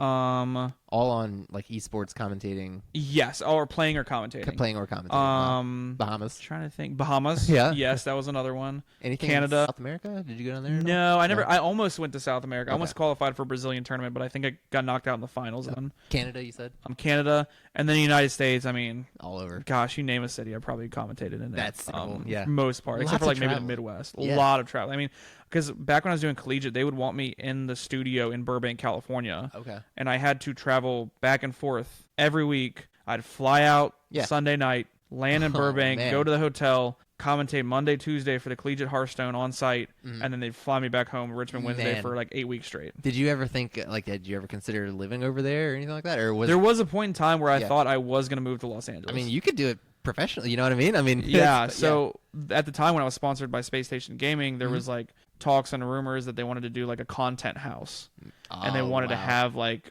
a lot of their players So there. close, Yeah. And you know, there was a time where I was talking to my mom, and of course we got real emotional because I was like, "Hey, mom, like I think I might be moving to Los Oh Angeles." man. And of course she's tearing up, like it's Yeah, of course. emotional. She's like, he's about to go to Los Angeles across the United States. Yeah. But forever away. that fell through. Okay. So that never happened. So I So never close. did move to like any there. Content house. As I'm 30 now, as a 30-year-old, sounds like absolute hell. Yes. As a 21-year-old, 22-year-old, yeah, 22-year-old, that sounds like hitting the lottery. Like you just the best. for real. Although it is kind of like hitting the lottery. You know, a lot of those guys are set up forever after that. And I can But- only imagine, like, you know, at the time, like, because there was so much money in esports back then. I mean, I think there still is. For sure. But Yeah. I back think then it's- was like the golden age. Okay. Like people were just spending money putting people in mansions and houses. Yeah. And it's That's like, a good. Do you feel like it's kind of toned down a bit, like since like 2020? Like, I think so. Okay.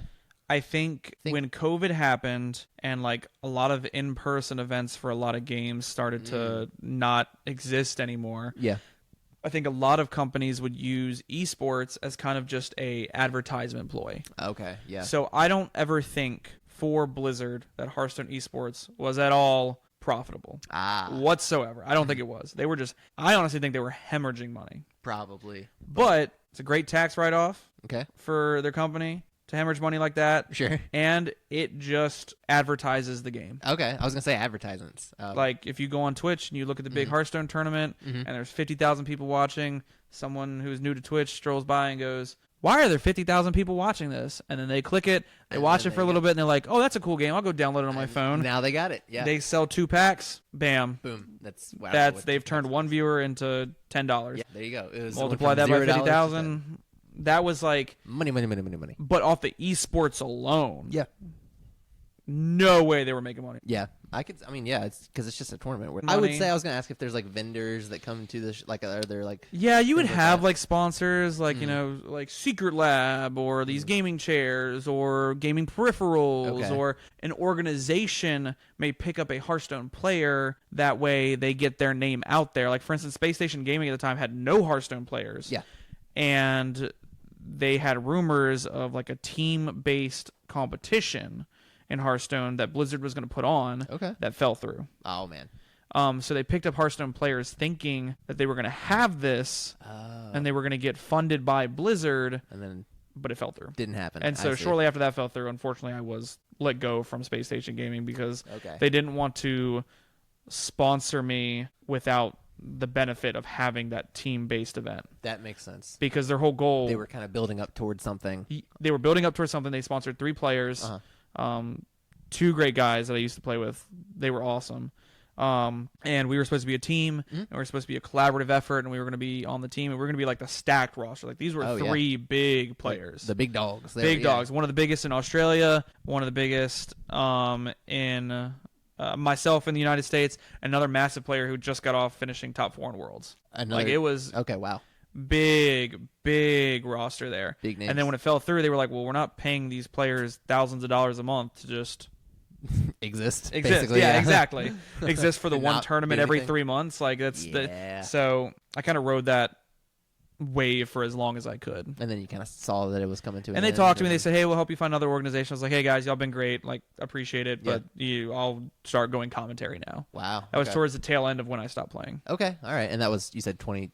This would have been the beginning of 2018. 2017, beginning of 2018. I gotcha. Like December, January. Gotcha. And that's when you got into commentating. Yes. And well, full time. Full time. Okay. And then you did that until 2020. End of 2019. Like the last event I commentated in person, because I would commentate events online too. Like I would be at my house and they would reach out and they're like, hey, there's this tournament going on in China, but we want English commentary over it. Can you and such do the event? Like you may have to stay up from 2 a.m. till 8 a.m. commentating, but that's rough, but it'll be over Zoom or Skype and we'll pay you whatever X amount. Don't have to leave your house. That's not too bad. Don't have to leave your house and just do it from home, and you'd have your webcam on. And so I would do those. But the last in-person thing I did was in Zhan, China, in August.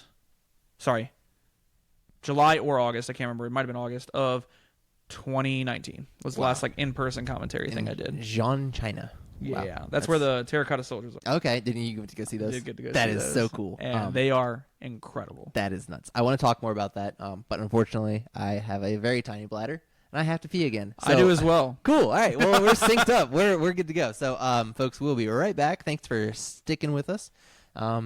See you in a minute.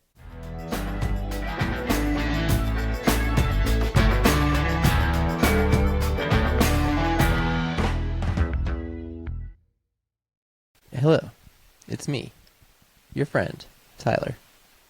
Just wanted to say, this episode is sponsored by The Card Guys, Richmond's go-to shop for Pokemon and sports cards. Whether you're hunting Charizards, chasing rookie cards, or ripping packs for the thrill, The Card Guys have the singles, sealed boxes, and live breaks you want. You can find them at 4915 West Broad Street, Richmond, Virginia, 23230. They are open Monday through Friday, 10 a.m. to 6 p.m., and also Saturday from 10 a.m. to 3 p.m., and they're closed on Sundays. You can follow them on Instagram at _card_guys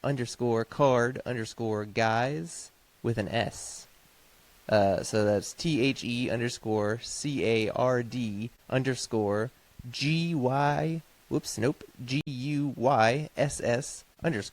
to see new arrivals, live breaks, and events. That's The Card Guys, where Pokemon trainers and sports fans score big. Cool. Thank you. Back to the show.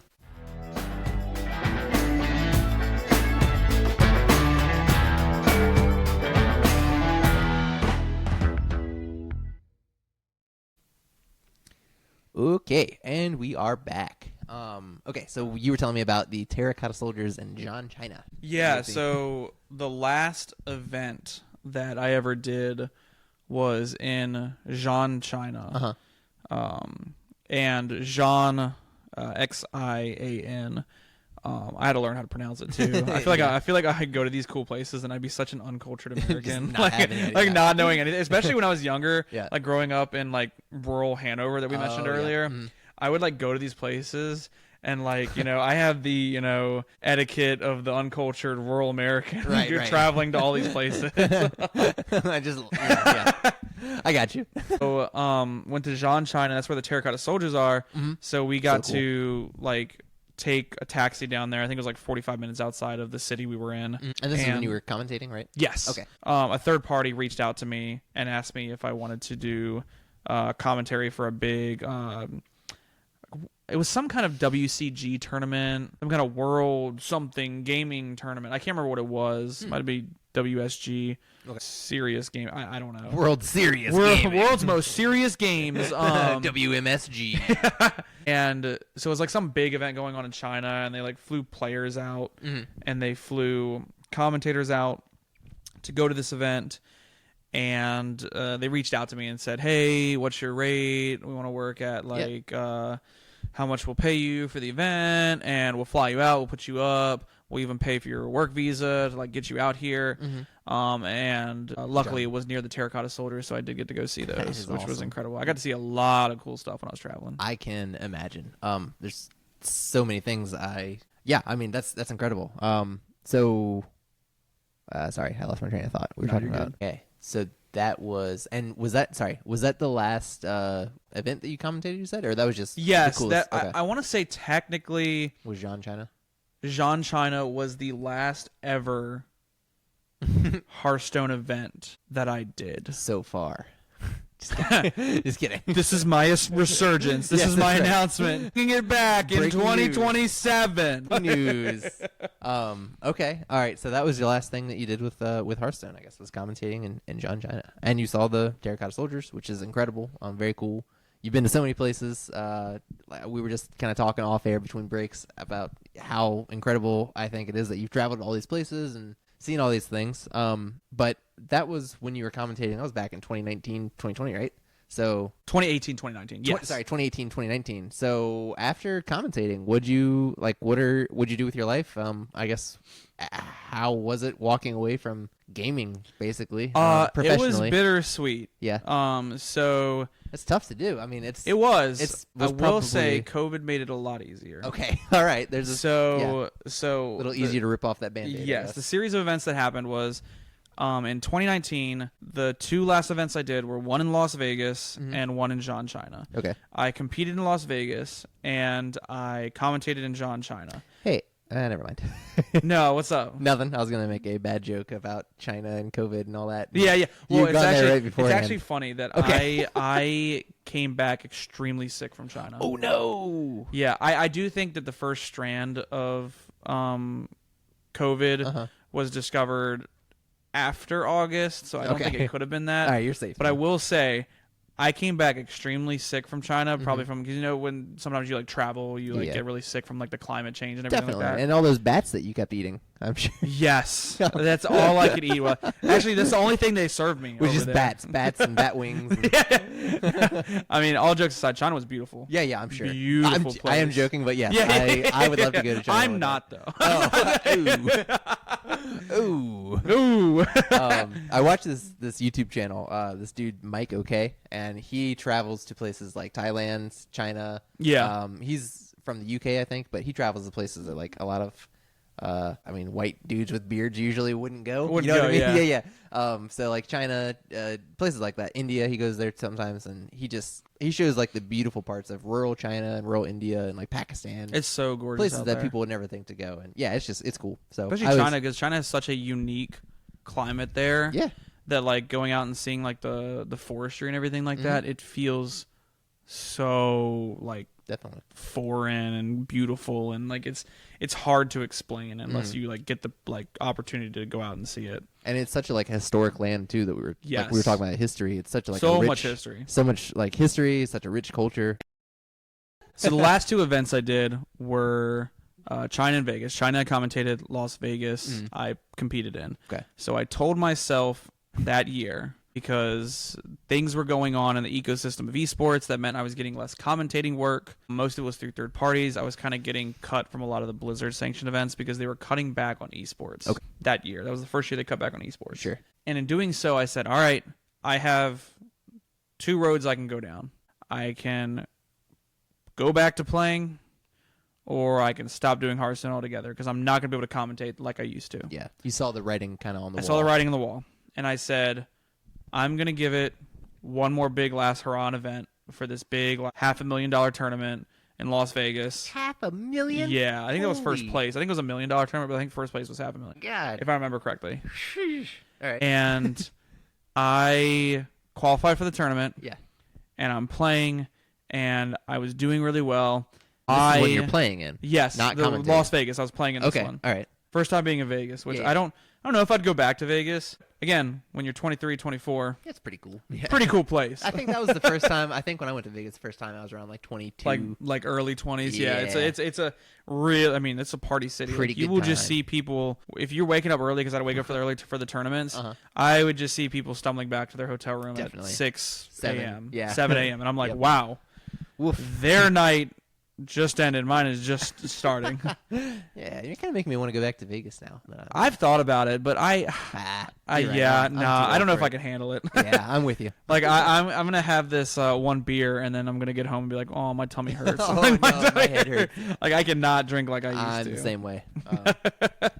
But so in Vegas, last tournament you played in, and then so I was doing really well, and if I were to have either won this tournament, or if I were to have come in top want to say like top 8. Maybe it was like top 16. I can't remember. Okay. There was like, this is like a 500-man tournament, I think. Jeez. Maybe it was 350. I can't remember. There's a lot of people. That's why the grand prize is $500,000 or whatever. Exactly. Yeah. And everyone had to qualify for this. Yeah. So it wasn't just like everyone had to qualify just to get here. Wow. I am essentially on the bubble in my very last game. Mm-hmm. And I needed to get a little lucky. Okay. And unfortunately, I didn't. No. And because I lost that game, I finished outside of what I needed to. I think if I had won that game, I would have been competing in the top 8 for the half a $1 million. Man, so close. I was this close. And I lost my game, and I ended up getting like, I don't know, like top 32, but I don't think I was top 16. It was a very good finish. Yeah, and I got paid a bit of money for it. Yeah. Like a couple grand. Out of 500 players, yes. 32 is pretty good. Yes, it was very good, especially because it was like a wake-up call, like, I still have it. Like, I'll do it. I still got it. I still got it. I was 1 win away, and I lost, and a wave hit me that my career was over. Oh man, So I went straight to my hotel room. I basically like shook my opponent's hand. I went for like, if there was a post-match interview, I can't remember. I talked to my friends, like, guys, I need a minute. And I walked straight to the hotel room, and I just let all of my emotions for like the last couple years of this whole thing just hit me. Oh man, and you trashed your hotel room. No, I just threw the cried TV a lot. out the window. I just cried a lot. Yeah, that'll happen. I've been there before too. Yeah, I didn't trash the room because there was a bunch of people staying in that room. So. Okay, all right. Well, that was very considerate of you. Thanks for not doing that. And the wave of emotions just hit me. Yeah. I started crying, realizing that if I had won that game, I was going to qualify for the next 2 big tournaments, being Seoul, Korea, which I never got to go to, which I wish I did. Sure. And Bucharest, Romania. Oh wow. It hit me that I will not be, going to those events. Yeah. And my pipe dream of everything is over. Sure. And it kind of just hit me all at once. So I took my emotions in, and then, like every good mid-20s man did, I just enjoyed the rest of Vegas. Hey, there you go. All right. Well, that's I won some money. I went, all right, time to hit the blackjack table. Yep. That's lost some money. Lost some money again. That's a good way to deal with being sad, is hitting Vegas. Yeah. So, hey, at least you were there. Drinking and gambling. Yeah, that'll help. That'll help. That'll make you feel better. Okay. Well, I mean, yeah, it's definitely kind of always sad when a good thing comes to an end. Yeah. But I mean, there's it comes to an end for a reason. I'm glad it worked out that way. Yeah. Because after that, I got a call to do the event in China. Yep. And I did that. That was fun. I got to kind of like hang out with some people, meet some more people. And eventually after that, I went, okay, now that this is kind of all wrapped up, I did the whole hurrah. I lived my, early 20s guy dream of playing video games for a living. Incredible. I need to go finish my degree. Nice. I was 1 year away from my degree, even with like all the like kind of failures that I had in the past. No shit. Okay. Because I entered college as like basically a sophomore and a half. You did like dual enrollment and stuff like that. I took a lot of like AP courses in high school, so I went to college straight with like 30-some credits. That's awesome. Yeah. Off the start. Again, similar experience. Yeah. I went to community college first. Oh gosh, that's a smart thing. I wish I had done over. something like that. Like like especially with like how like college debt works. Like I really wish I had like taken like a more efficient route with that, or like a more better financial route with that. But you live and you learn. Yeah, you live and you learn. And I'm still paying my debt, if it makes you feel any better. Oh, me too. All right, cool. So still in the same boat. And I finally sat down and I went, you know what? This degree has haunted me for years. Okay. Because even while I was doing It Hearthstone, was still in the back of your mind. Like, I still tried to take part-time courses. No kidding. To at least work towards it, because I think that was one of the things I told my parents. Is I was like, we kind of agreed that like I could do this, but if I could take like a part-time course, I would. Take like one and I would class start the a course. semester. Yeah, I would start the course and I would go to my professor and be like, hey, if I have to leave during an exam for gaming, can we work this around? Because it's a part of my job. And most of them would look at me and go, "You got to no, yeah. We're not doing that. No student can miss." And I would be like, "Okay, well, I will be dropping." And that happened a lot. Occasionally, I would find time where I could fit in a course, but very rarely. Like I think I only got like 6 credits at most from like doing it over those couple years. Okay. So you had like 2 cool professors. Yeah. I had a couple, or it'd be like a summer course and I could quickly get it done. I think I took Orgo over the summer. Oh, because I was like, I'm gonna get this done. I think I got my C, and I went, oh, thank God. Yeah, like we're done with this. Anything you can do to get organic chemistry out of the way, do it. And I even thought about like switching my entire major and going broadcasting. Oh yeah.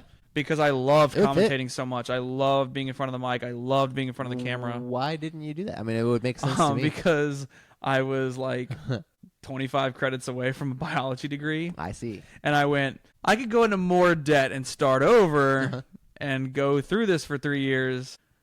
Or I could just finish my biology degree and maybe I'll be a weatherman. I don't know. I technically have on-camera experience. Yeah, that's true. Yeah, you do. Technically. Commentating, yeah, microphones, comfortable in front of a microphone. Huh, okay. So are you a biology major? Yes. Another thing. I can't believe minor in chemistry? No minor in chemistry. I did a pre-medical concentration. So. Oh, gotcha. Okay, I see. Yeah, so I did major in biology and minor in chemistry. Okay, and nice. I decided that in 2020 I was going to go back full time. I was going to fight the boogeyman that was my college degree, because at one point I was like, I'm not graduating. Like, I'm just going to be, not have my degree, and I was going to do the gaming stuff for as long as it could, and then maybe I'll find work after that. Yeah. But I finally said, you know what? I'm 1 year away. I don't want these credits to expire at all. I'm going to just finish my degree. So I signed up for courses in 2020. Nice. And I started making some friends in person through college. I was a little bit older because like people in those courses would have been, I don't know, like 20, 21. And you were like 24, I was 24, 25 at the time. And I'm making friends. It's all cool. It's all going great. I remember going to New Year's with some Hearthstone friends, actually, in Boston, Massachusetts. And we went out on the town for New Year's, 2019 and 2020. Yes. Meeting people all over. Yeah, me and my good friend Dylan. Shout out Dylan. Yeah, love Dylan. He's an incredible person. Me and my good friend Dylan, I remember getting just so drunk in Boston, Mass for New Year's. That's awesome. And we looked at each other and we went, 2020 is going to be our year. Oh, It's going to be awesome. It's going to be incredible. That exact same feeling. We are the same person. Yeah. I guess it was, I had the same feeling. 2020 will be my year. Everything's going to be okay. Wait, which one of us is talking right now? Is it Jace or Tyler? No one will know. I hope our voices don't sound too similar. Uh-oh. Anyway. But we said that, and then COVID happened. Oh, I mean, that's what happened to me. I just started a new job. I was like, this job's going to be great. And then I got sent home and never saw anyone ever. And never saw, So I went to school, and I remember my professor getting up there for, I think it was ecology, and she was like, yeah, we have no idea what's going to happen. We don't have anything prepared. If this is the last time I see y'all, please be safe. Oh, man. And that was the day before everything kind of shut down. Yeah, it's rough. That's how it went at work, too. I just started a new job. It was an office job, and they're basically just like, we don't know when this will be over, so we'll probably see you, I guess, in a week or two.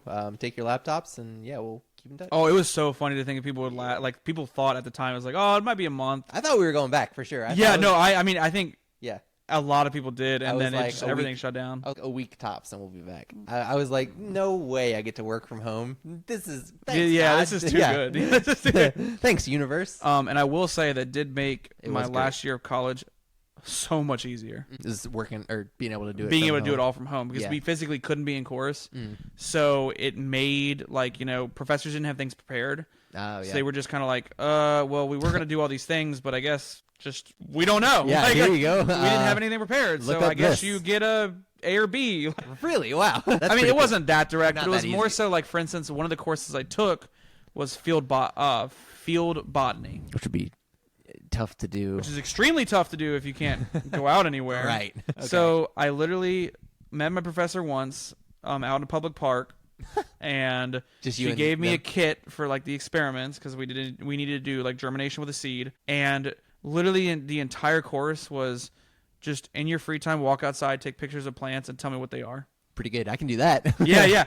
And that was the course. But I can only imagine how much more difficult it would have been if I had to sit like in a course. It would be tough. Yeah.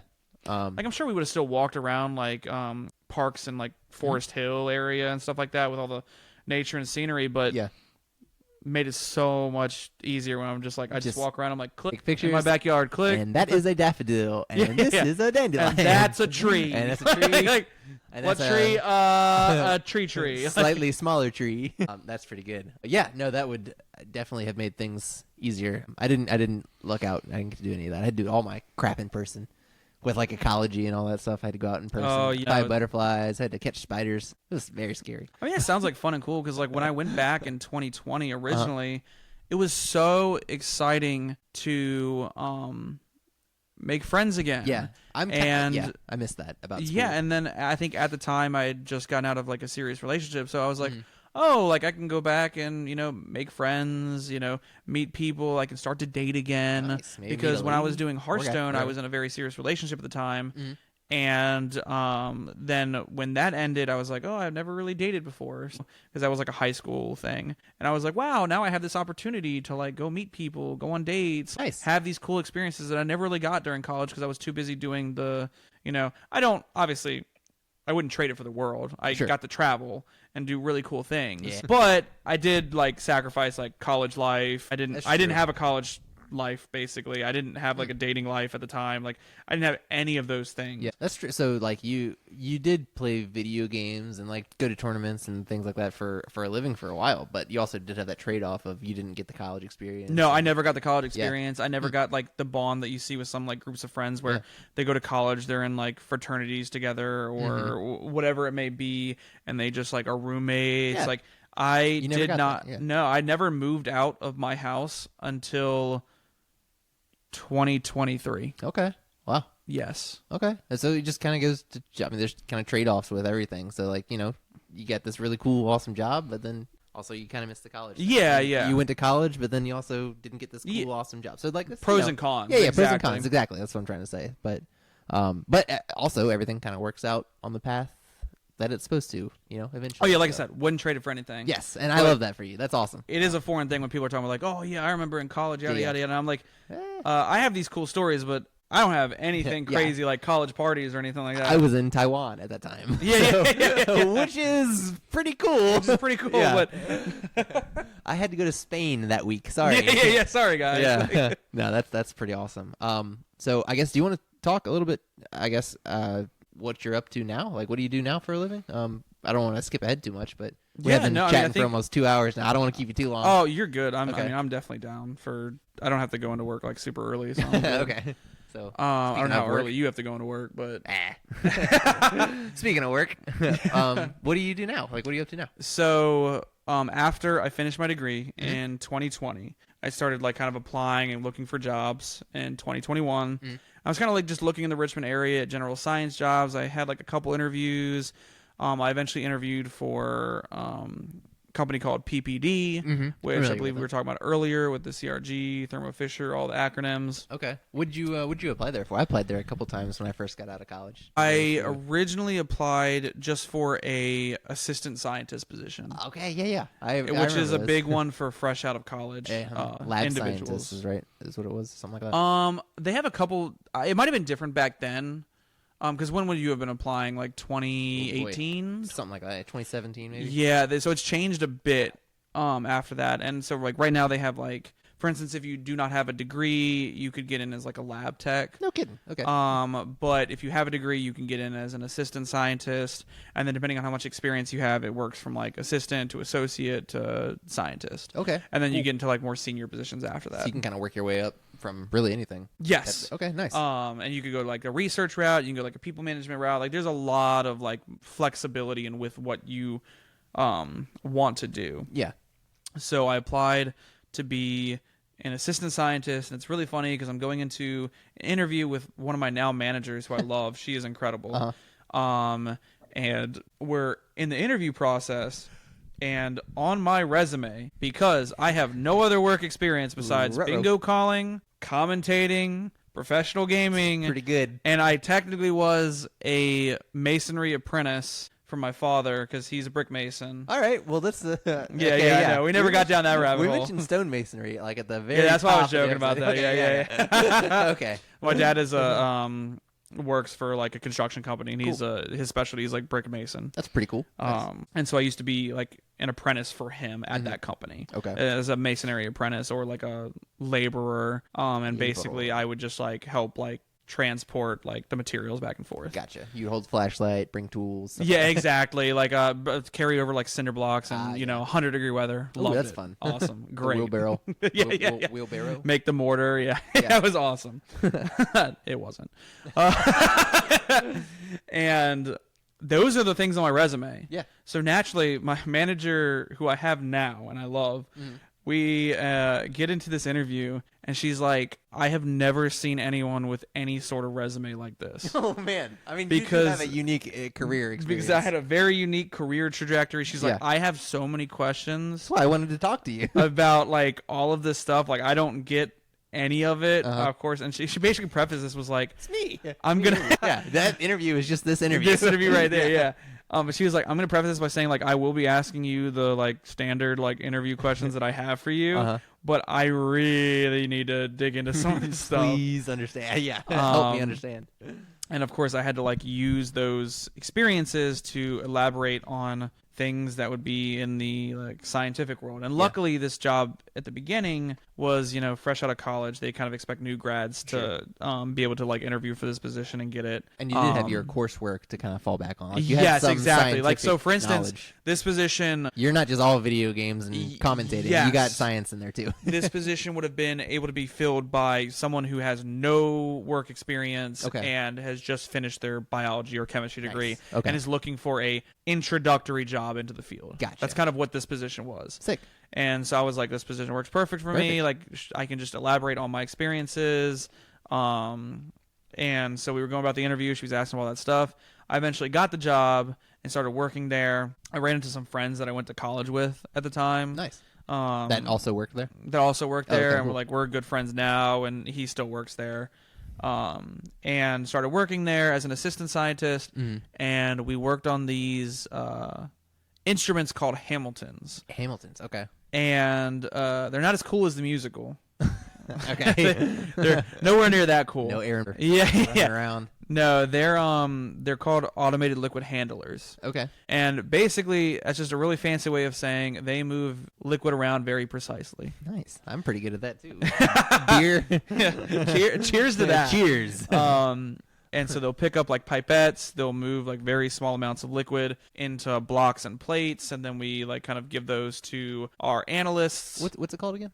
A Hamilton is the instrument. There's also other ones, like there's T-cans. Okay. And basically they're all just referred to under an umbrella of like automated liquid handlers. Okay. I think I worked with one of those. One of my first jobs out of college was a lab technician at a water treatment plant. And You might have. I think I worked with one of those. Yeah, they have different kinds. Like there's like these mini Hamiltons that are much smaller. Okay. The ones I work on are kind of like bigger. About maybe Ottoman sized. Yes. Yeah. About I think that was about maybe the a little size bit I bigger, worked but like with. something like that. Yeah. Okay. That was about the size of mine, I think.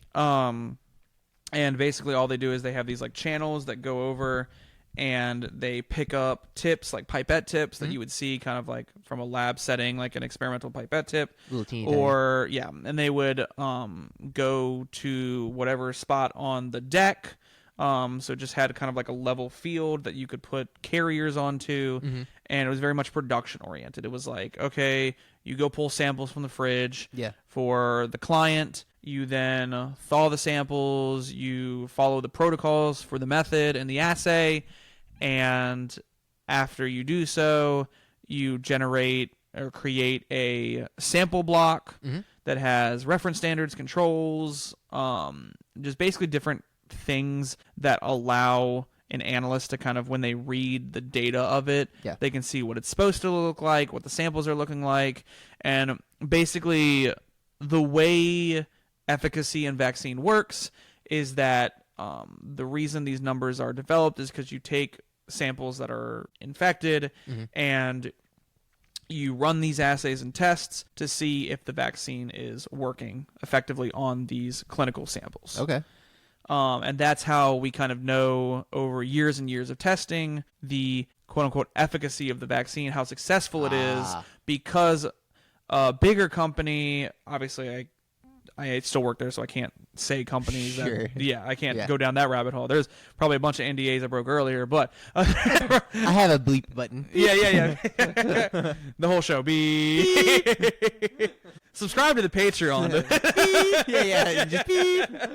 A break, just for the ad. So a larger or smaller company will contact our organization and they'll say, we want to run this specific set of parameters on these clinical samples. We will provide you X amount of times, thousands of times, tens of thousands, hundreds of thousands of times. Whoa. And so just day in, day out, there are machines running that put samples into blocks, transport it into our assay analyst side. So there's production side for automation. There's an assay side. There's a cell team. There's all different departments for vaccines alone. You keep assay. What? I know that word. I remember that word from college. What does that word mean for the viewers and not for me? Assay is essentially just performing a specific set of tasks in a specific order in order to produce a result in a scientific way. Got it. A standards of procedure. Yes, like an SOP, standards of procedure. An assay or a method is essentially like there's do you know how let's say listener at home has done any kind of experiment. And you know how if you do an experiment either on your own or you do an experiment given to you by someone else, they have a guideline of the steps you have to follow to reach the result that is intended. Got to be repeatable. Or like a recipe on a cake. There we go. Like if like that's a much easier explanation than someone who may not be scientist oriented. Gotcha. Or science on the brain. You have a recipe for a cake and it calls for X ingredients at X times doing X things. That is basically an assay. Got it. Okay. Instead of a cake, you are putting infected samples into a plate. No, it's not. Oh, okay. Hopefully the cake doesn't kill you. This one. Yeah, this one might. And so our company works with like a whole bunch of different vaccines. Okay. Like we're talking like, COVID's a big one, obviously, but your standard flu shot. Worked on experimental stuff for like RSV. When did you start this job? You started 2023? 2021. 2020. This is when you started this job. At so it exploded. Yeah, they hired so many people. And that's probably why I got the job, is because they were hiring like left and right. Right. Because there was so much work to be done. Wow. To like get as much data that was needed for like releasing the vaccine. Were you doing any testing on the COVID vaccine? I still do. Yeah, I still do. Okay. Yeah, because back then the way back then I was, and I still do now, because the way it works is that you still test. You have a certain amount of contract. Like we're supposed to be doing this for X amount of years. Okay. So you're still testing it constantly throughout the contract. Because as viruses change and stuff. Exactly. So for instance, they can adapt for instance, we would have a contract testing this specific vaccine or this specific set of parameters, but then Delta, I believe it was Delta at the time, in early or mid 2021 came out. Was it Delta? I can't remember. It was one of the variants of COVID. Delta's that kind of like. Remember how they like opened things up in 2021? They're like, we're good. And they was like, wait a minute, no, go back. Just kidding. I remember Delta was a big one, and Omicron was the other big one. Something like So we would have specific tests for the normal, the Delta, and I'm not super familiar with the Omicron, but like whatever variant it was at the time that had developed. And I speak on the science side of things. Yeah. What I do currently is more computer science. Oh, really? Okay. Yeah. So when you first started with PPD, now what's it called now? So Thermo Fisher. Thermo Fisher. You can call it PPD. That works too. So when you first started, you were doing like the more lab-based things, and now you're kind of doing more. Yeah, so I was doing more like kind of like production work, kind of more like throughput, kind of like on assembly line kind of thing. Okay. Where I go up to the Hamilton, I put the samples on there, I put the materials on there needed, like the reagents and the tips, and then I let the Hamilton do its thing, and then I give the product to either an analyst or I put it in a freezer for them to have the next day. And that's kind of what I do. And I have like side tasks that I could do, like I could manage. You have side quests. Yeah, a little side quests for my job. But eventually I got kind of like, it became tedious and I didn't like it as much because it was the same. Like I would wake up, I would do the same things day in, day out. And obviously there's nothing wrong with that. Some people need that kind of like level of monotony in their life. Like they don't want that kind of like every day is different. They'd rather just have a consistent schedule. Not me. I'm with you on that. Oh yeah, 100%. Which I can completely understand, but it was getting a little bit monotonous. And at the company, they had a position open for a automation specialist. And basically an automation specialist was a different term for a subsection of the department that referred to developing and optimizing the automation aspect of the lab. Okay. So what that means is I would, for instance, in my day-to-day, I would go in and instead of doing the day-to-day monotonous, tedious work of running the Hamilton, I would actually now be responsible for coding the Hamilton. Yeah, like the programming language behind it. Or I would see. be responsible for helping analysts guide them if they're having an issue with the Hamilton. Or there's a process that needs to be automated and we need help with that. And we have different tools, like mentioning earlier, we have like a Hamilton, or we have like a Microlab Prep, or we have these T-cans, or we have like a larger Hamilton called a Vantage, and these are things that come through the pipeline, and like they become more complicated the more you work with them. Okay. So for instance, the way our Hamiltons work, they're called the STAR platform, and they basically just produce a block for an analyst that we give to an analyst, and then they perform the assay, the method, the recipe baking for the cake. Well, we just got these things called Vantages, and they are responsible for basically doing the whole part that an assay analyst would do. So the Vantages are responsible for baking the cake now. Oh, okay. They do everything that the assay analyst would have done. Okay, so that job has been automated in a way. It's kind of, becoming like, quote, automated in a way. Yes. I don't there mean will that in a bad way. I just, It's just kind of like the nature of things. It's kind of like what happens. Because it gave you a job. I mean, that's your job now, is to make sure that works. Yes, So- and then there will also be people who are charged with running that Vantage. Okay. So, for instance, yes, like how we have a production side that runs the Hamilton Stars, the idea would be that the assay analyst, instead of like, losing their job, which obviously I don't want anyone to lose their job. Of course not.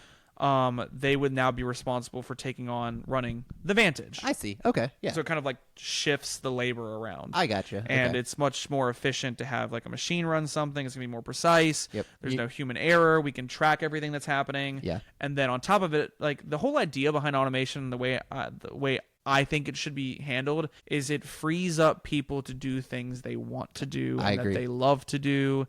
And I wish that, that got stated more because, unfortunately, you do worry for people's jobs when things get automated. Definitely. Because when you have companies realizing that they can spend a couple millions of dollars to automate something instead of having, let's say the trucking industry, once trucks become automated, those truckers have to have something to go to. Sure.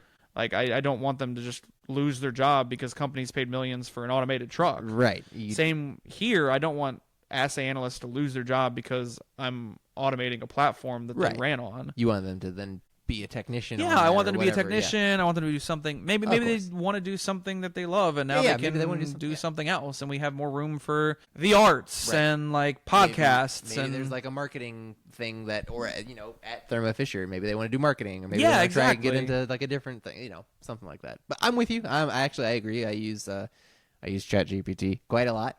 Who doesn't? I use it to write emails. I use it to help.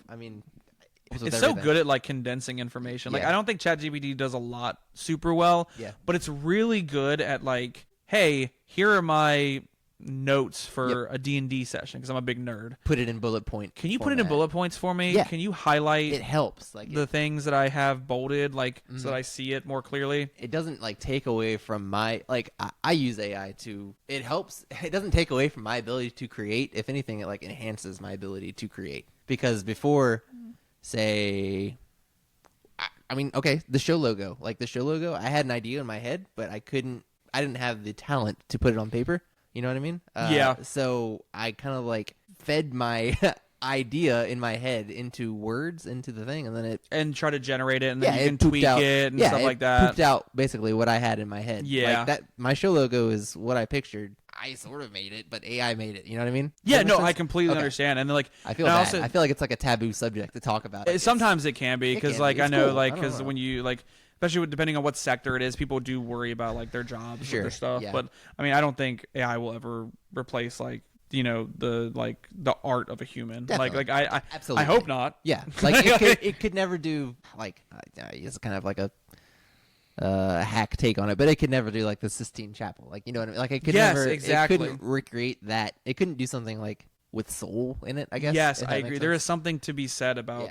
The human soul that you mentioned. For instance, when I look at a Van Gogh painting, I can almost see and tell the struggles he went through with how he sees the world. It has a story to it. Exactly. Whereas when I say AI make a Van Gogh Starry Night, I'm may look pretty. Yeah, exactly. But it's not the same kind of weight to it. And then similar to things I think AI is a great tool for instance, like you were saying, like I run a D&D campaign with friends, Yeah. and just for like giggles, because I don't plan to like try and make money off of my D&D campaign. Yeah, right. I don't So I just Matt like Mercer. got AI images of their characters for fun, Yeah, because that's it's just silly. for us. Like it's fun, yeah. exactly. Yeah. It's I've done the same thing with the D&D campaign. Like one buddy asked me to like generate an AI image of one character getting scared by another character dressed up as a horse or something like that, and I did that. He did it, yeah. and it's just for you. Like I'm not Yeah. trying to like make money off of this thing. Like I think Exactly. the gray area becomes when a big company's like, That's a instead of problem. hiring talented artists, I'm gonna just put it in ChatGPT. Yes, that's where when it becomes like that's a problem. when it becomes an issue. Especially yeah. when you're making millions of dollars off of the next Call of Duty that has AI in it. That's a problem. Yeah, if Call of Duty was using AI to make, it's not even like AI that I'd want in Call that'd of be Duty. bullshit. Like the AI I want in Call of Duty is better matchmaking. Yes, that'd be great. I'd like that. Sure, Yeah. sure. Like I'd make like that. that would be good. But anyway, well, we'll get off of AI and I guess kind of get back to what's your career and all that. So now you're doing kind of what's the title of your job now? Automation specialist. Automation specialist with Thermo Fisher, which is so cool. I worked with them in the past. Great company. It sounds like you're pretty happy doing what you do now too. I do. I mean, I think everyone has their days where they kind of like wake up and they, a job's a job at the end of the day, for sure. But I enjoy the people I work with. I enjoy what I do. I get to, work on the fly sometimes. Sometimes the days are slower, which is nice. Sometimes it's extremely fast paced. Every day is different. Yeah. Like sometimes I'll go into work and I don't know what issue is going to arise. Sure. Or what I need to fix, or what project we're getting into next. And then some days are monotonous, where a week goes by and I'm like, wow, I did the same thing every day. But then the next week surprises me. And I really enjoy the team and the position and a lot of the knowledge and experience that I'm gaining from doing this job. That's awesome. I mean, yeah, it sounds like you're getting a lot out of it, for sure. But well, Jace, I appreciate you coming on the show. I know it's been a pleasure. Yeah, it has. Thank you very much for having me on the show. Absolutely. I was really excited to do this, and I'm really glad that you asked me. So thank you very much. Yeah, man, thank you so much for coming on. You're an interesting guy, and we'll definitely have to chat again. Certainly hang out again. But yeah, we'll have you back. So, well, I think we're gonna wrap it up. This was another episode of the Work Friends podcast. Thank you all for listening. Thank you, Jace, so much for coming on. Thank you. Yeah, I guess follow us on social media. We're on Facebook. We're on Instagram. We're on pretty much everything. Just look up Work Friends Podcast. Yeah. Like and subscribe on YouTube, and then also rate us on Spotify. 5 stars or 4 stars, whatever, or 3 stars. Whatever you think we deserve. Yeah, cool. Thanks for tuning in. Bye.